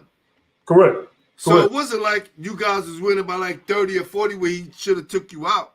We were winning. We were winning by 20. And then when he took me out, that's when how the team, they come back and they make it respectable. But the coach should have kept me in the game. Not so much for me selfishly speaking now, so I could have broke my record, which would have been great. But, you keep me in the game. I'm balling. You know what I'm saying? Why would you take me out when, and there's a possibility that I could break my own record, you know? And he knew because the loudspeakers told him, you know, Eric Brown, 39 points. And it was observed. So I looked at the coach. I'm like, Coach, can I go back out? He's like, no, you have a seat. What, he was gambling? What the hell he was doing? Like, what the hell? I don't know, but three games against Marquette, against Virginia Commonwealth, and Alabama State, I had 39 points. And it was like we had plenty of time to continue to allow me to play, but it was like he kind of like restricted me from getting to that 40 or 45, 50, which would have been rather easy. I could have done it, but I don't know. I don't know what was the deal with that. I never will understand it because he's not here to kind of explain. Right. Of course, he's going to tell me, well, you know, Eric, you know, you got to look out for the other players on your team. I get that, but you got a player that's about to break records. This is a feather in your cap, too. It's not like you don't get accolades for it. You're going to get the accolades for it as well. But allow your player, who is your best player, to play the game. Score. Let him score 50. Why not? What's the big deal? That's just me. No, that's honest, man. Who is Darryl Glenn? Darryl Glenn played in Indiana. He didn't get much playing time either. Good dude, good ball player, but just never was able to excel for pretty much the same reason that, you know, Coach Foster just didn't want to give him an opportunity to play. Yo, salute my guy Eric Kennedy. You know what he said? Mm-hmm.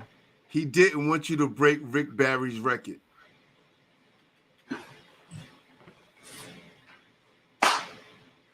Hey, let me tell you. I think that is most certainly very observant. What's his record? What was his record, E? Very observant of my man. Eric Kennedy, I need you to, if you can find out what was Rick Barry's scoring record at Miami. I'm 28 points. 28 points behind Rick Barry. Bro. 28 points. And that's without a postseason or preseason games. You know what I'm saying? We didn't make it to like the NIT or the NCAA tournaments because our fan base, we really didn't have that much of a fan base. In my senior year, we did well enough to get into the NIT, but we didn't. Did that ever come to mind, E? Yeah. But it came to mind after the fact. You know, after the years, you kind of wonder, like, because I got suspended, as a matter of fact, for like 6 games. And it was because that I broke a rule, which was we weren't allowed to have any visitors to our rooms. So, you know, I had a serious girlfriend at the time, and I didn't understand why that was a rule. I didn't do anything wrong. So I decided, you know what? I'm going to have my girlfriend come and stay at the room anyway. And she came in, and somehow, one of my coaches found out that I had her in my room, and they came to the room and found out she was there, and I got suspended 6 games. 6 games. You know what 6 games is? Yeah, that's a lot, especially college basketball. It's not like the league. Yeah, exactly. Like 82 games. Exactly. And I was averaging my senior year, I averaged 25 points a game my senior year. And during that period of time when I got suspended, I was like on a tear for like either scoring 30 to 35 points a game, like six or 7 games straight. So I got suspended, and it kind of set me back, which I would have broken the record quite easily had that not been the issue. But hey, you know what? Hindsight's 20/20. The fact of the matter is, I broke a team rule, and I shouldn't have done it. But yet, somehow, the coach found out that I had my girlfriend there.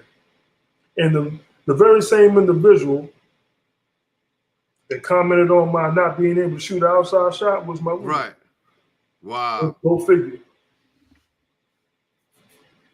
You know what the guys call that in the street, right? Hey. We're not even gonna go there. Yeah, man. you know what I mean? So so E, I did some homework. Rick Barry had games of 59 was his highest, 55, 54, 51, and 50, right? But 59, right? So if you up 20, coach keep you in. He stayed playing the whole game. And you did it 3 times. 3 times, yeah. So if you didn't get it that first time, right? Just to suppose, right? You get 45. Right. That next time you score 39, like, okay, damn, I can get 50, right? Easy. Then that next time. Yeah. But, it was all within the flow of the game. It wasn't I was cognizant of the 39 points. I was balling. I was killing. And so, when coach took me out, it was just always, coach, I would tell him, hey, I got 39. My career high is 39. Put me back in the game. There's 6 minutes left in the game. Let me play some more. He said, no, Eric, it's okay. We're already winning. You already did a great job. Great job, Eric. You did a fantastic job. Don't worry about scoring the points. Good old boys club. Rest in peace, coach. Rest in peace, Coach Bill Foster. That's what we'll say. We'll do that. Mm-hmm. Right. Thanks. So let me just share this with you, man. When Coach Brown and everybody else, because words on the street was the Empire State game, right? Tryouts was happening. I played the year before in the high school. We wanted to go, right? I knew I was going to make that team. 300 guys in the gym. I'm already one of the top players in the city. We just got finished winning the city championship. I know I'm a shoe-in, right? Cool. Right. That next year come, it's like I went to prep school, so it's like you had to be returning back to play high school. So if you was a senior, you had to play the open team, which is the college team. Correct. Right. So I find out who's on the team. And it's you. It's like Derek Chivas, Ross Strickland, Boo Harvey, Dow Middleton, and all these great players. And I'm saying to myself, yeah, I'm not going to make this team. So my coach tell me, Paul Brown wants you to come out for the team. There's practice for the Empire State games. I figure it's in the neighborhood, boys and girls. I'll go. My coach don't tell me, like, you're going to be on the team. He just said, go out, and Paul Brown wants you to come out for the team. It's like, okay, I'm going to go. I'll just go, right? It's 150 guys, 200 guys trying out. None of you guys are there. Facts. I'm going to keep it a buck. None of you guys are there. Right. I'm saying to myself, okay, let me just make mincemeat of these guys, and then I'm cool with that, right? Right. College players, high school players, the best of the best is here. Mm-hmm. I go home, I go to sleep like it's a regular day. Right. Phone rings. Coach Brown. Hey, Pooh, what are you doing? The bus is here waiting for you. I'm like, no one told me I made the team. He was like, no one told you. What do you mean? Oh, no. I left right after it was over. Like, the talk, I just left because I knew, man, I'm not making this team. Said, you have an hour and a half to get here. We'll wait for you. Wow, bro. I'm the only high school guy that's on this team, right? And Derek Chivas wound up being my roommate. And I always tell this story because I know if I would have did what I was supposed to do in school and was able to stay in the city, I would have been the guy, right? Right. And then we would have won the city championship again. But I did well at Maine Central, so it was all good. Right.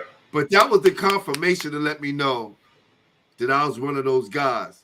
And you guys took such good care of me, gave me the rules and regulations of college and what I need to do, right, how I need to behave, how to carry myself, and it prepared me. Yeah. And I never forgot that. That's what's so up. Like I told Derek, I told Rod, and I want to tell you, man, thank you, man, for helping a young guy, believe in himself at that level. You know what I mean? Yeah, so I appreciate that, brother. Absolutely, man. Absolutely. And, and it goes to say, honestly, what you're doing with the kids now, you're creating a lifetime of memories for these kids. Just like you just stated how we affected your life, what you're currently doing in helping these kids enjoy their life through you, bruh, you have no idea how wonderful a situation you're putting these kids in. These kids will never forget, coach, you're doing your thing, man. I really appreciate what you're doing. I'm attempting to do the same thing down here. I had a basketball program called the Brownsville Bobcats Basketball Academy. Wow. I was attempting to do that, but the powers that be sometimes, when you're trying to do good for people, there's other people that have other plans that try to steal your plans, and so so it hasn't worked out. But I work so much. I'm a police officer now for the Miami Beach Police Department, and I work a lot. So I haven't been able to sacrifice time to dedicate myself to that type of thing, because I believe you have to be truly dedicated. Yes. If that's the type of endeavor you want to pursue to help kids and help teach them the game and become a good mentor and teach them how to play the game at a high level, you really have to dedicate yourself. You really can't, be immersed in something else. You really have to immerse yourself into it. So, I'll be retired in about 5 years, and so I think once I'm done, I think I'm going to immerse myself in giving back to the kids and showing them, I'm old, but yet I have a wealth of knowledge, and that I want to create memories for them that'll last them a lifetime. So big ups to you and what you're doing, man. I appreciate that. Yeah, no doubt. And one thing I want to show you too, I don't know if you ever remember Breville Coliseum. Oh my God. Through the basketball show that I have, I was able to get the court remodeled, and I got down with the people in the community to put together the Breville Basketball League, and we did it. Last summer was our first year, and since 30 years ago when Breville, that's the last time it was a tournament there, the court looked like an empty pool for like 30 years, right? Wow.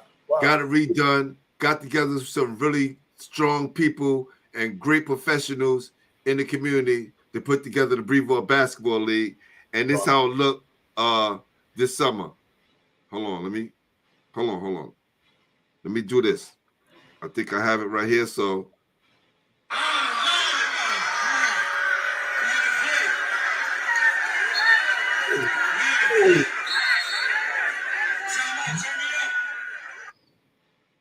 wow. You know what I mean? So when you're able to walk through the neighborhood and just show your face, you get people coming up to you saying what you did for Breville, and it took a whole committee. It wasn't just myself, but this show kind of spearheaded all of these things. And yo, E, I'm gonna tell you, brother. Right after I graduated, my mom passed away. She was my biggest fan and my hero, and I grew up in a single-parent household as well. But I fell out of love with the game, right? And I stopped playing early. I was in the music industry. I done a whole lot of things, man. And it's funny how it'll bring you right back to what you love, right? So when you finally, stop doing what you're doing, it's going to bring you back to your love, and you're going to be very successful at it. Trust me. It's going to happen. And when it do, brother, I want to highlight it, bring you back on, and want to see your smile and say, yo, cool, man, we doing it down here in Miami, man. You need to come down and bring some kids down here and let's make it happen. I'm definitely going to reach out to you on that, bro, because you created the blueprint. And you, with the blueprint that you currently have, bro, I'm definitely going to be picking your ears and finding out how you went about it, about doing it. Right. And so that's the key, figuring out the blueprint. And so I'm trying right now to even get the contacts that I need in order to facilitate something like that, because I know, like you said, you can't do it by yourself. Nah, you definitely need a team. Definitely need a team, and so you know exactly what it takes to put this thing together, man. So I'm definitely gonna pick your brain on that, bro. For sure, for sure. Sure. So I know, throughout your great high school career, great AAU career, and amazing college career, legendary college career. Let's talk about the places you played in pro. You talk about you played in Chile. What are some of the other places you played at? Wow, I played in Singapore, Chile, Philippines, Argentina, Venezuela, Dominican Republic, all over through South America, Venezuela, Colombia, Wow. Peru, Holland, Belgium, Amsterdam. Said Belgium already. Yes. Portugal. So yeah, I've been some places, man. What was the best place? What was the best place that you played that you felt like, you know what? If I could do it over and over here, this would have been the place. I would say as a young man, okay, I would say Venezuela was the best place to play. Because not only was it like the competition was really, really stiff. I mean, Venezuelan guys can play. Oh yeah, for sure, for sure. The way that the culture, the people treat you so well. They may be impoverished, but they'll give you their last. I mean, they can have like 10 people in like one room and still ask you if you want to eat. They'll invite you over their home. They're listening to the music, they're blasting music outside. Everybody's happy and joyous, and they're very, very poor, but they're enjoying life. So, they're very humble people. So I would say Venezuela, I would say was one of the better places I played. Chile was a very wonderful place to play too. The people were very gracious, very hospitable, very professional. I mean, got paid on time. I mean, that's one of the things you got to worry about when you play ball overseas. Yeah, I heard about that. Yeah, I'm sorry to say it, but Argentina, that's a place where, fortunately, I speak fluent Spanish, and I was able to let them know that I would not play a single game unless they gave me my money up front. Because if you go over there and you play, like say for 2 weeks and you're expecting your money, unless you're really balling out and they want you to stay, you may not get your money. And guess what you're going to have to do? You would have to sue them to get your money. But guess how long that process is going to take? You'll never get your money, and they know that. They'll take $250 to get another American ball player over here to take your place because you didn't ball out the way they wanted you to. So the whole key is to make sure when you land in those type of countries like Argentina, you paid up front so that when you play your 2 weeks, you already got your money in your pocket. Now, if you want me to play another 2 weeks, you got to pay me that. So, certain countries you have to be very, very careful and mindful that, not everybody is up on the up and up. Yeah, but I will say Argentina is a great place basketball-wise to play because they're very professional. They love the game. They work hard at it. Ginobili was one of my teammates, believe it or not. He was on the bench. He was just like, he wasn't even that good, but his work ethic was just, he stayed in the gym. Once you got to the gym, Ginobili was there. He was going to be there. After practice was over, he was going to go in the weight room and work out and lift weights. You would always see that guy. He was a gym rat. That's crazy that you said it because now he's an NBA Hall of Famer, right? Easy. Who would like when you look back, like when you can't pinpoint these things. No, absolutely. You can't pinpoint and say, well, he's definitely going to be an NBA great. Yeah, when I saw him in the NBA, and I'm like, this can't be the same kid. But I would look at pictures and I'm like, no, that's the kid that never came off the bench and played on my team. It was like, wow, this kid really, he stepped it up. I mean, he's phenomenal. I love watching him play. My guy Eric said, did you play against Billy Ray Bates in the Philippines? Billy Ray Bates? Yes. No. Okay. No. All right. It was Norman Black was the biggest player there. Dwayne McClain was yes. Whew, that dude was a killer, man. He was a great baller. I heard he was really big overseas. He was nice, man. Dwayne McClain was nice. He had good range. He was a slasher. He got up pretty high. He was a good ball player, man. We had battles. We had some serious battles over there. And fortunately, my team would win. So they liked that, obviously. Because the key when you're playing ball overseas is you got to make sure you score more points than the American player that you're playing against, and your team must win. Now, if you don't score as much as the other American, if your team wins, you still have life, but they're very competitive like that because each team is allowed one American player, and it's competitive. So now, if that American scores more points than you, and their team wins, that means he's better than you. Yeah. So that's why you have to come into each and every game with the mindset that I got to tear this shit up, because if he outshines me, I'm going home. And that was the pressure when you play ball overseas. It was more if the other American outshined you, you was going to get sent home. And so you would have to that gutter Brooklyn basketball where your pride comes into play, where that individual was trying to not let me eat. You know what I'm saying? I'm trying to eat. He's trying to stop me from eating. So now I gotta destroy this dude. And that's the way it was every single game. Wow. Listen, I know the fact that you came from New York City, Brooklyn especially, and how it prepared you for success in life later on, because you experienced it in real time. You did it overseas, did it back when you was in college. You did it coming home being a professional, being an officer of the law. If you could go back and change one thing about your basketball journey, what would it be? Wow, that's a good question, bro. I don't know if I'd change anything besides, putting the bug in Coach Brown's ear and saying, hey, man, let's stop scrimmaging these guys from Jackson High School so damn much.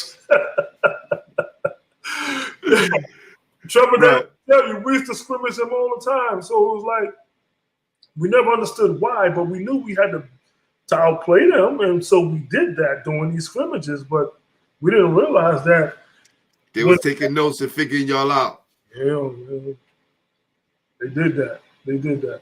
So, but regrets, man, I really have none, man. Life has treated me exceptionally well, man. I exceeded at everything I've done, man, honestly.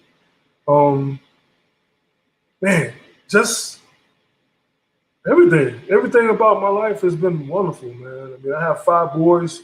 They're wonderful kids. I've been married once and divorced and all of that.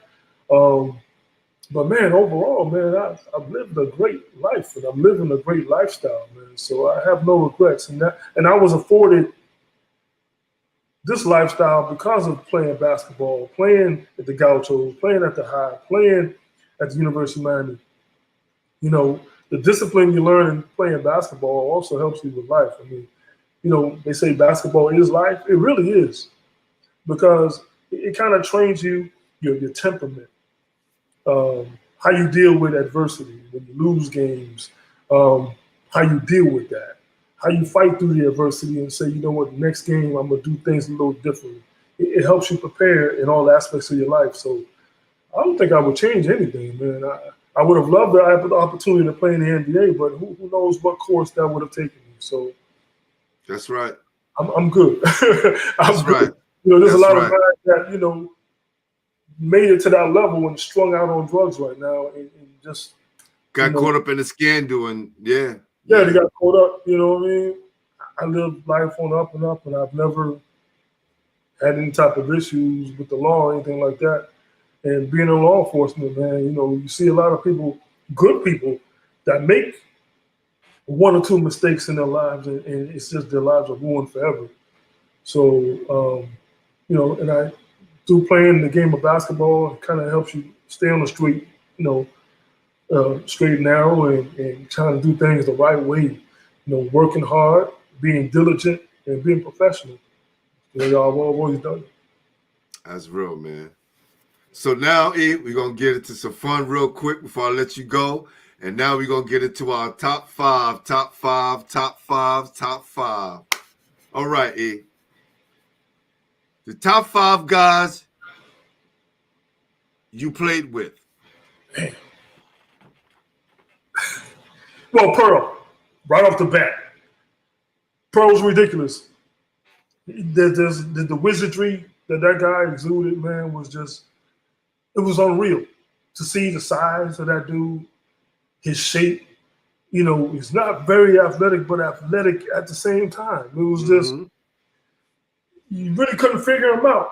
And so from the first day I practiced against him, man, and I couldn't score a single point against him, and he just easily just did me like dirty and dogged me out like I was a little kid.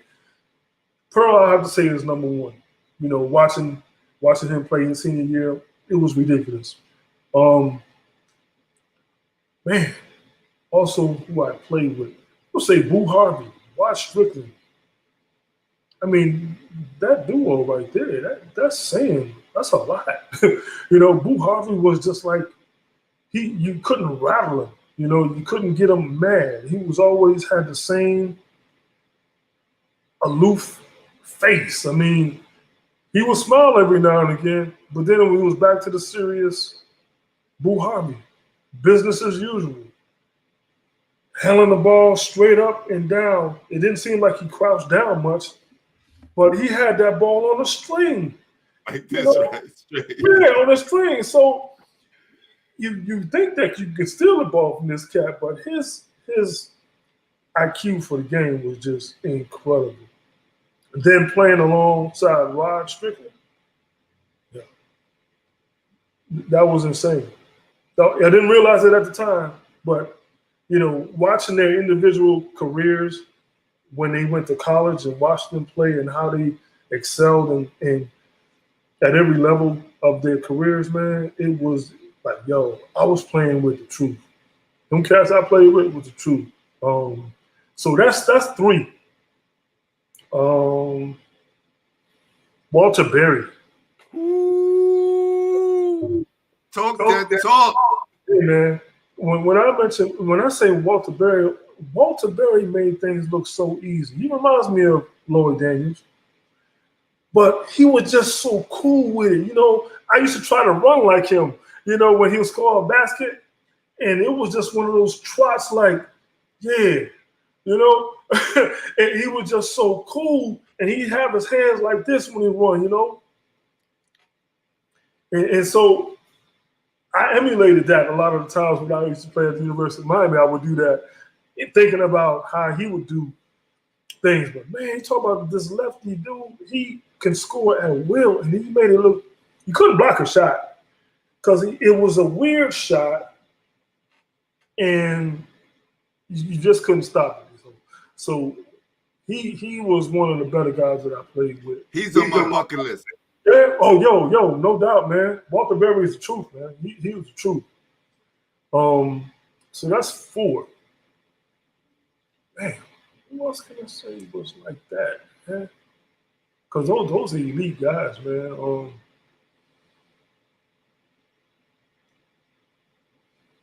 Then I have to go with Lloyd Daniels. How smooth he was and how he made the game look so easy. You would think that you could stop this kid. And fortunately, he was on my team, so I never had to worry about that. But, what he was doing to other people, I'm talking about like the best ball players that you would hear about in all of these 5-star camps and throughout the country. We had like there was a list of like the top 100 ball players in the country. And I remember Lloyd wasn't even on the list. But then when he be playing against these type of guys, he makes it look like J.R. Reed. Remember the Dozier brothers? Yeah. Terry and I forgot his name. It was It was Eric? twins, I think. It was twins. Okay. Dozier brothers. He's destroying these guys and laughing and having a good time. It's like he's like a globetrotter without without the what do you call it? Without it being planned. You know how the Globetrotters have no real flash to him. Yeah, it was no real flash, but he was like a Globetrotter that you can kind of like see what's going to happen, but there's nothing you can do about it. It was like, okay, you know, he gonna up fake you, you know, and back up. He was like one of the originators, I think, with the step back, because he go hard and step back and pull up for a jump shot. So he was one of the first person I've seen, because when I was coached, it was always go to the basket. Every move you make is going to the basket. He was one of the first that I remember going hard to the basket and taking steps back and shooting shots. Butter. He was ridiculous with it. So yeah, he's my top 5. And those two brothers was Perry and Terry. Perry and Terry. It's Jordan. Sure. All right. Top 5 guys you played against. I would say Dwayne McClain, Mario Ellie. Believe it or not, the one game I played against Danny Ferry, he lit my ass up. Ooh. Danny Ferry had 55 points against me, and there was no. See, now mind you, again, I'm guarding Danny Ferry. Danny Ferry is at least about 6'8", 6'9", maybe 6'10".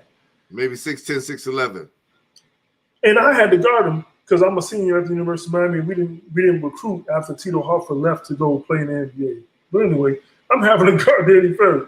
Danny Ferry gave me the business, man. I ain't gonna lie to you. I mean, why lie, right? Okay. That's right.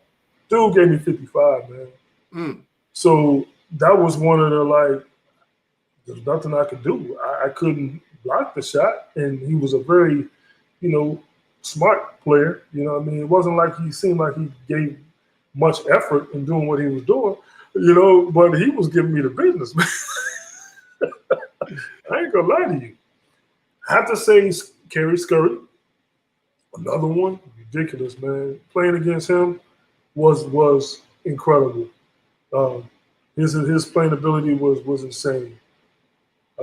Yeah, definitely Kerry Scurry. Last one. Last one played against. It's tough. Playing against Boo was tough. When it, you know, because yeah, I played with Boo doing in the Gauchos, but when we played, you know, I played for the High and he played for Jackson. Playing against him was ridiculous. I mean, he used to come off picks and just rise up and just knock down shots like it was nothing. He was just a real smooth player. So I would have to say Boo Harvey was one of the better players I played against. And why wasn't he in New York City point guards? Derek Chivas is like, he was fumed that happened. I was mad too. We all know, like, if anybody belongs, you know, there's a few more people, Jamal Tinsley, Booger Smith, but Ross Strickland should at least mention Boo. Like, I just think that, you know, no knock to Ross, and congratulations on you being the head coach at Long Island University now. Yeah, big up to Ross. Yeah, sure. Definitely Boo Harvey, because they was like two peas in a pod. Man, the way they played together was like watching poetry, man. It was just so smooth. I was just blessed to be the recipient of those no-look passes. You had to be ready. If not, you were going to get hit in your face with the ball, I promise you. Because if you know, those guys saw things before it even would materialize. And so definitely Boo should have been there. There's no question about it. Now, see, is it because he didn't make it to the NBA? See, again, that's the only thing they really talked about, dudes who made it to the league. Right. And so that would have to be the criteria then to say point guards, but that's wrong. You know what I'm saying? It should have been. It shouldn't have been New York City point guards. We talked about all the work you did in New York City. We all know that. Right. There's no question Boo should have been mentioned without a doubt. Boo was Boo was ridiculous, man. He was Now really, listen, this is no knock to Kenny and Rod. I love them dearly. yeah. But no one was in the park screaming Kenny Smith, Mark Jackson. They were saying Pearl, they were saying Boo Harvey, they were saying Ross Strickland, Kenny Anderson, Sham God. We talking about the kids, what the kids are saying. Right. Later on, us guys in college who saw Kenny and Mark in the NBA excel, Kenny winning those championships, True. we was like, oh yeah, man, he deserved that. right? Yeah. Mark being one of the top leads in assists, we was like, Mm-hmm. Yeah. So I would love to talk to these guys and and get their side.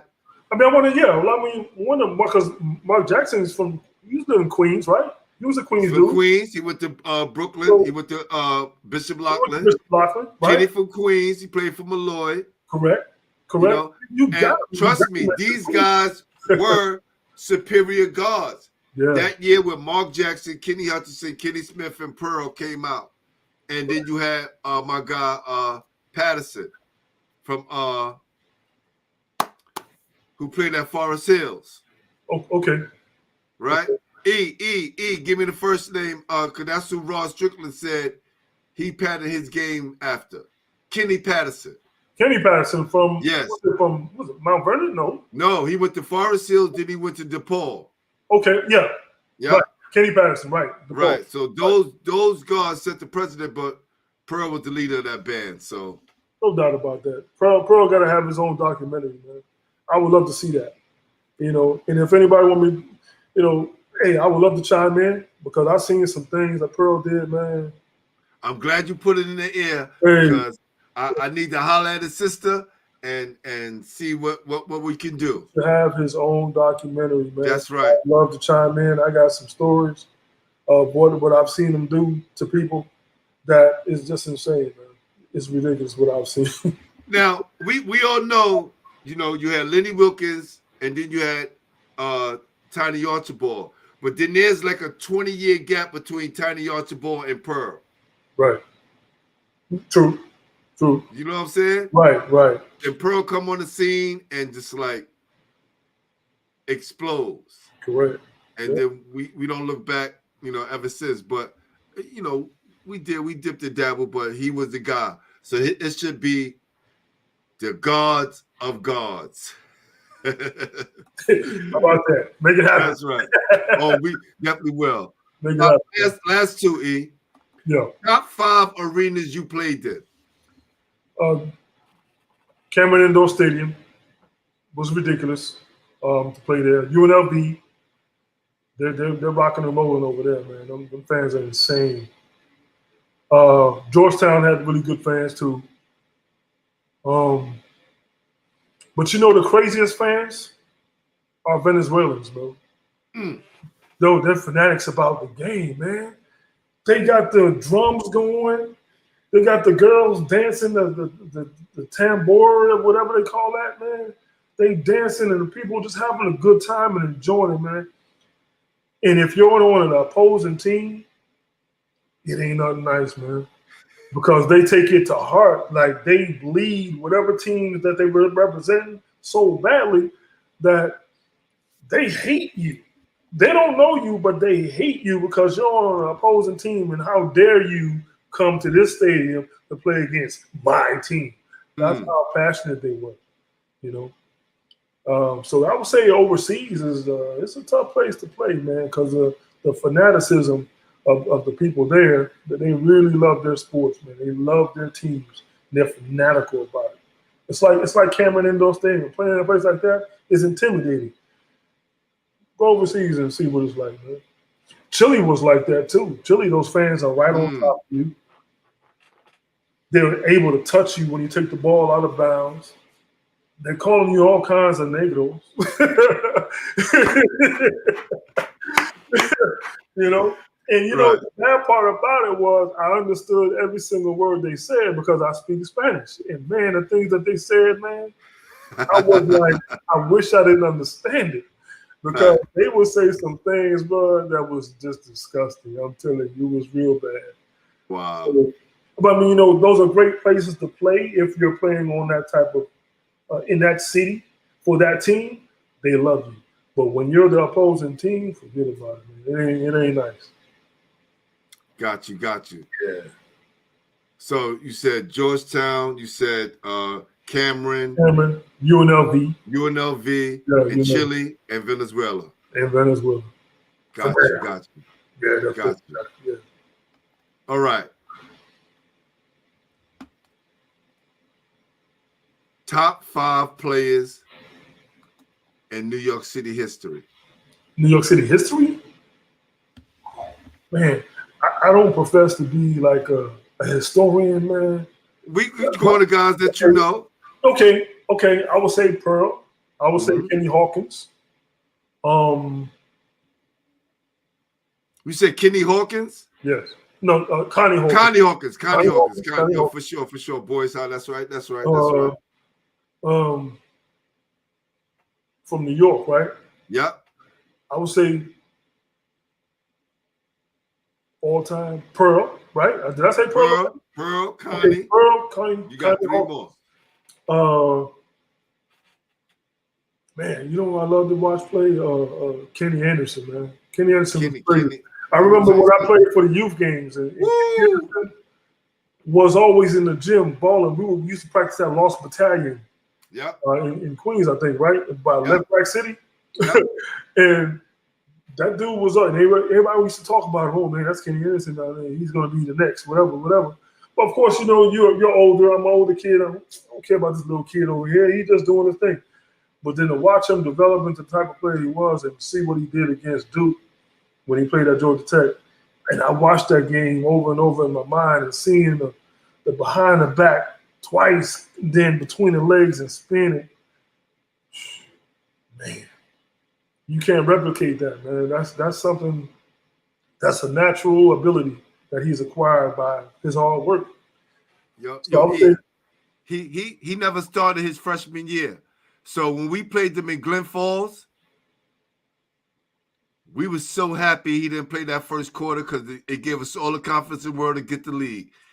When he came in 3.5 quarters, he ended up with like 21 points, 25 points, something like that, and almost won the game because the night before he beat St. Anthony's with a big shot and then almost replicated that same shot against us. And lucky for Dave Adebanjo, he tipped it and we won in overtime. But he was everything that they say he was. He was. Ain't no question about that. For sure. Question about that. All right, 2 more. Derek Chivas. Man, I can tell you, let me tell you another story about that. Another scary moment that I was forced to ball out. Rochdale Village, we played in a tournament. I was playing for the Tony Brown All-Stars. Yes. And we get there, and I find out we're playing against Mark Jackson, Shelton Jones, Derek Chivas. I forgot who else, but imagine just those 3 by themselves. Just those 3 by themselves. And I'm like, oh, shit. Like what the hell? How are we going to do this? I don't know how we're going to do this. And then the ball went up, man, and we crossed that line, and it was just like everything I shot, man, went in. It was killing me. It was just, I had 55 that game, too. And we won Tony Brown All-Stars. We beat Mark Jackson and his squad. But, man, it was scary playing against Derek Chivas, man, because he was one of them ball players that his ability was effortless, too. And he was an assassin, man. You know? And he would kind of like psychologically, even before the game, you trying to look to see where you got the Band-Aid at first. You know what I mean? So you're already fucked up in your head. You're like, okay, I don't see it on his face. So now you not concentrating, you're not focused. Oh, there you go. It's right on his leg right there. You know, but by that time, he's probably peeped you out like, oh, he's not even focusing. And he'll destroy you. But I was fortunate that he didn't have the type of game that he normally does. Right. That was a scary dude to watch. Yes. Yes. Effortless, and the way he gets up on his jump shot is silky smooth, and how he was smooth with it too. I love watching Derek T. Yeah. That's my big bro. That dude. Definitely. Same here. Yeah. Same here. One more, E. Oh, one more. Did I say Walter Berry? No, that's your fifth. Then there it is. Walter Berry. Just imagine that team. Well, we had that team pretty much in the Empire State games. It was Wendell Alexis, Walter Berry, Elmer Anderson, Pearl. Walter Berry, Pearl, Wendell Alexis. Because everybody I put it up and I said, can you name these players? How many of these New York City greats that you can name? You get a picture right here. Let me see if I can turn it around. Okay, there's Jeff Wilder, Wendell Alexis. That's Elmer Anderson with his head down. That's Beetle Washington right there. Oh, Beetle. Yeah. That's Pete Nice. Beetle. Somebody's trying to say that was Routins. I was like, no, that's Pete Nice. Trust me. That's Pete Nice. I know my guy. Yeah. Walter Berry Walter and Pearl. Pearl, and that's me on the right side. I was skinny as hell, boy. That's hilarious. Definitely. Yo, that's dope. Yo, E, man, let me tell you, it's been a pleasure, man. Had so much fun catching up with you, brother. No doubt, man. This has been great, man. I appreciate it. No doubt. You got my number. I got your number. Let's stay in touch. Gotcha. You know what I mean? And whatever you need from me, brother. I got to pick your brains, man. When I get done doing Anytime. Yeah, for sure. And let me show you, too. And it's for everybody out there. Make sure that you hit that subscribe button. You hit that like button. And let everybody know you enjoyed this interview tonight. For real. Yeah. Hold on for a sec. All right. So, let me do this real quick.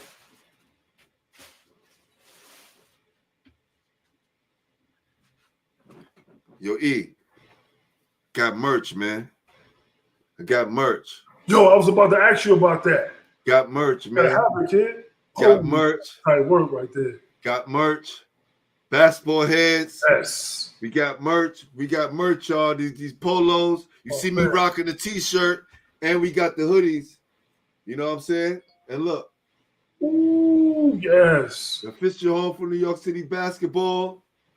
You know what I'm saying? Yo, I'm wearing that, bro. Let me tell you. There's some good Miami colors right here. I might wear that, but I only can wear it for 2 or 3 weeks because it gets cold 2 weeks here, bro. That's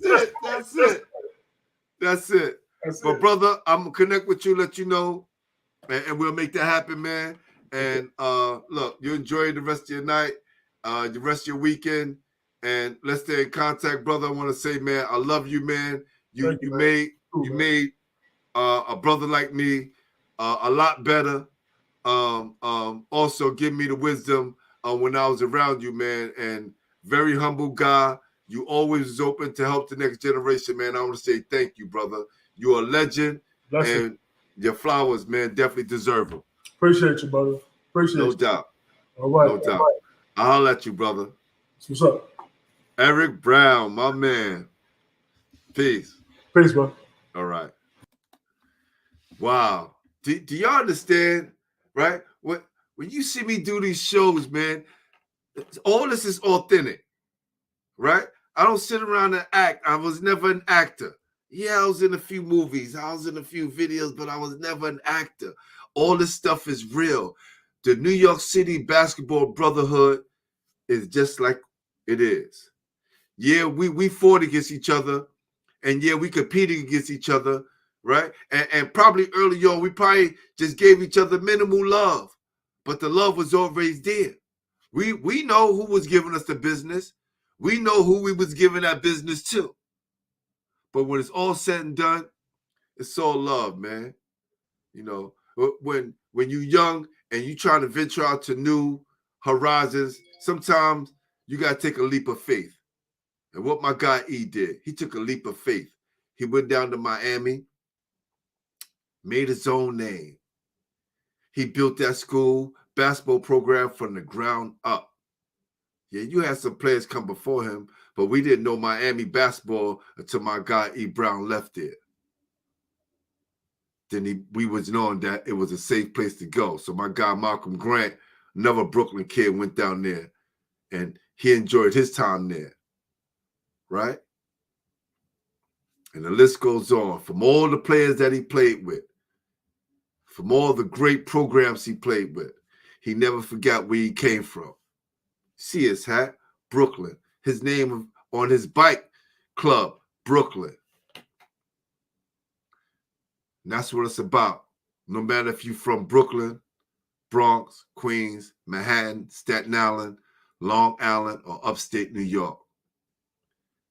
All the brotherhood and sisterhood of basketball.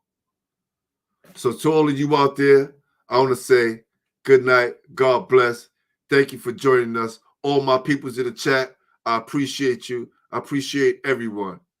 Thank you. I want to say good night. I am your host, Glenn Poole Harding, and you've been watching Basketball Heads live, NYC Basketball Network. We are the official home for New York City basketball. Peace.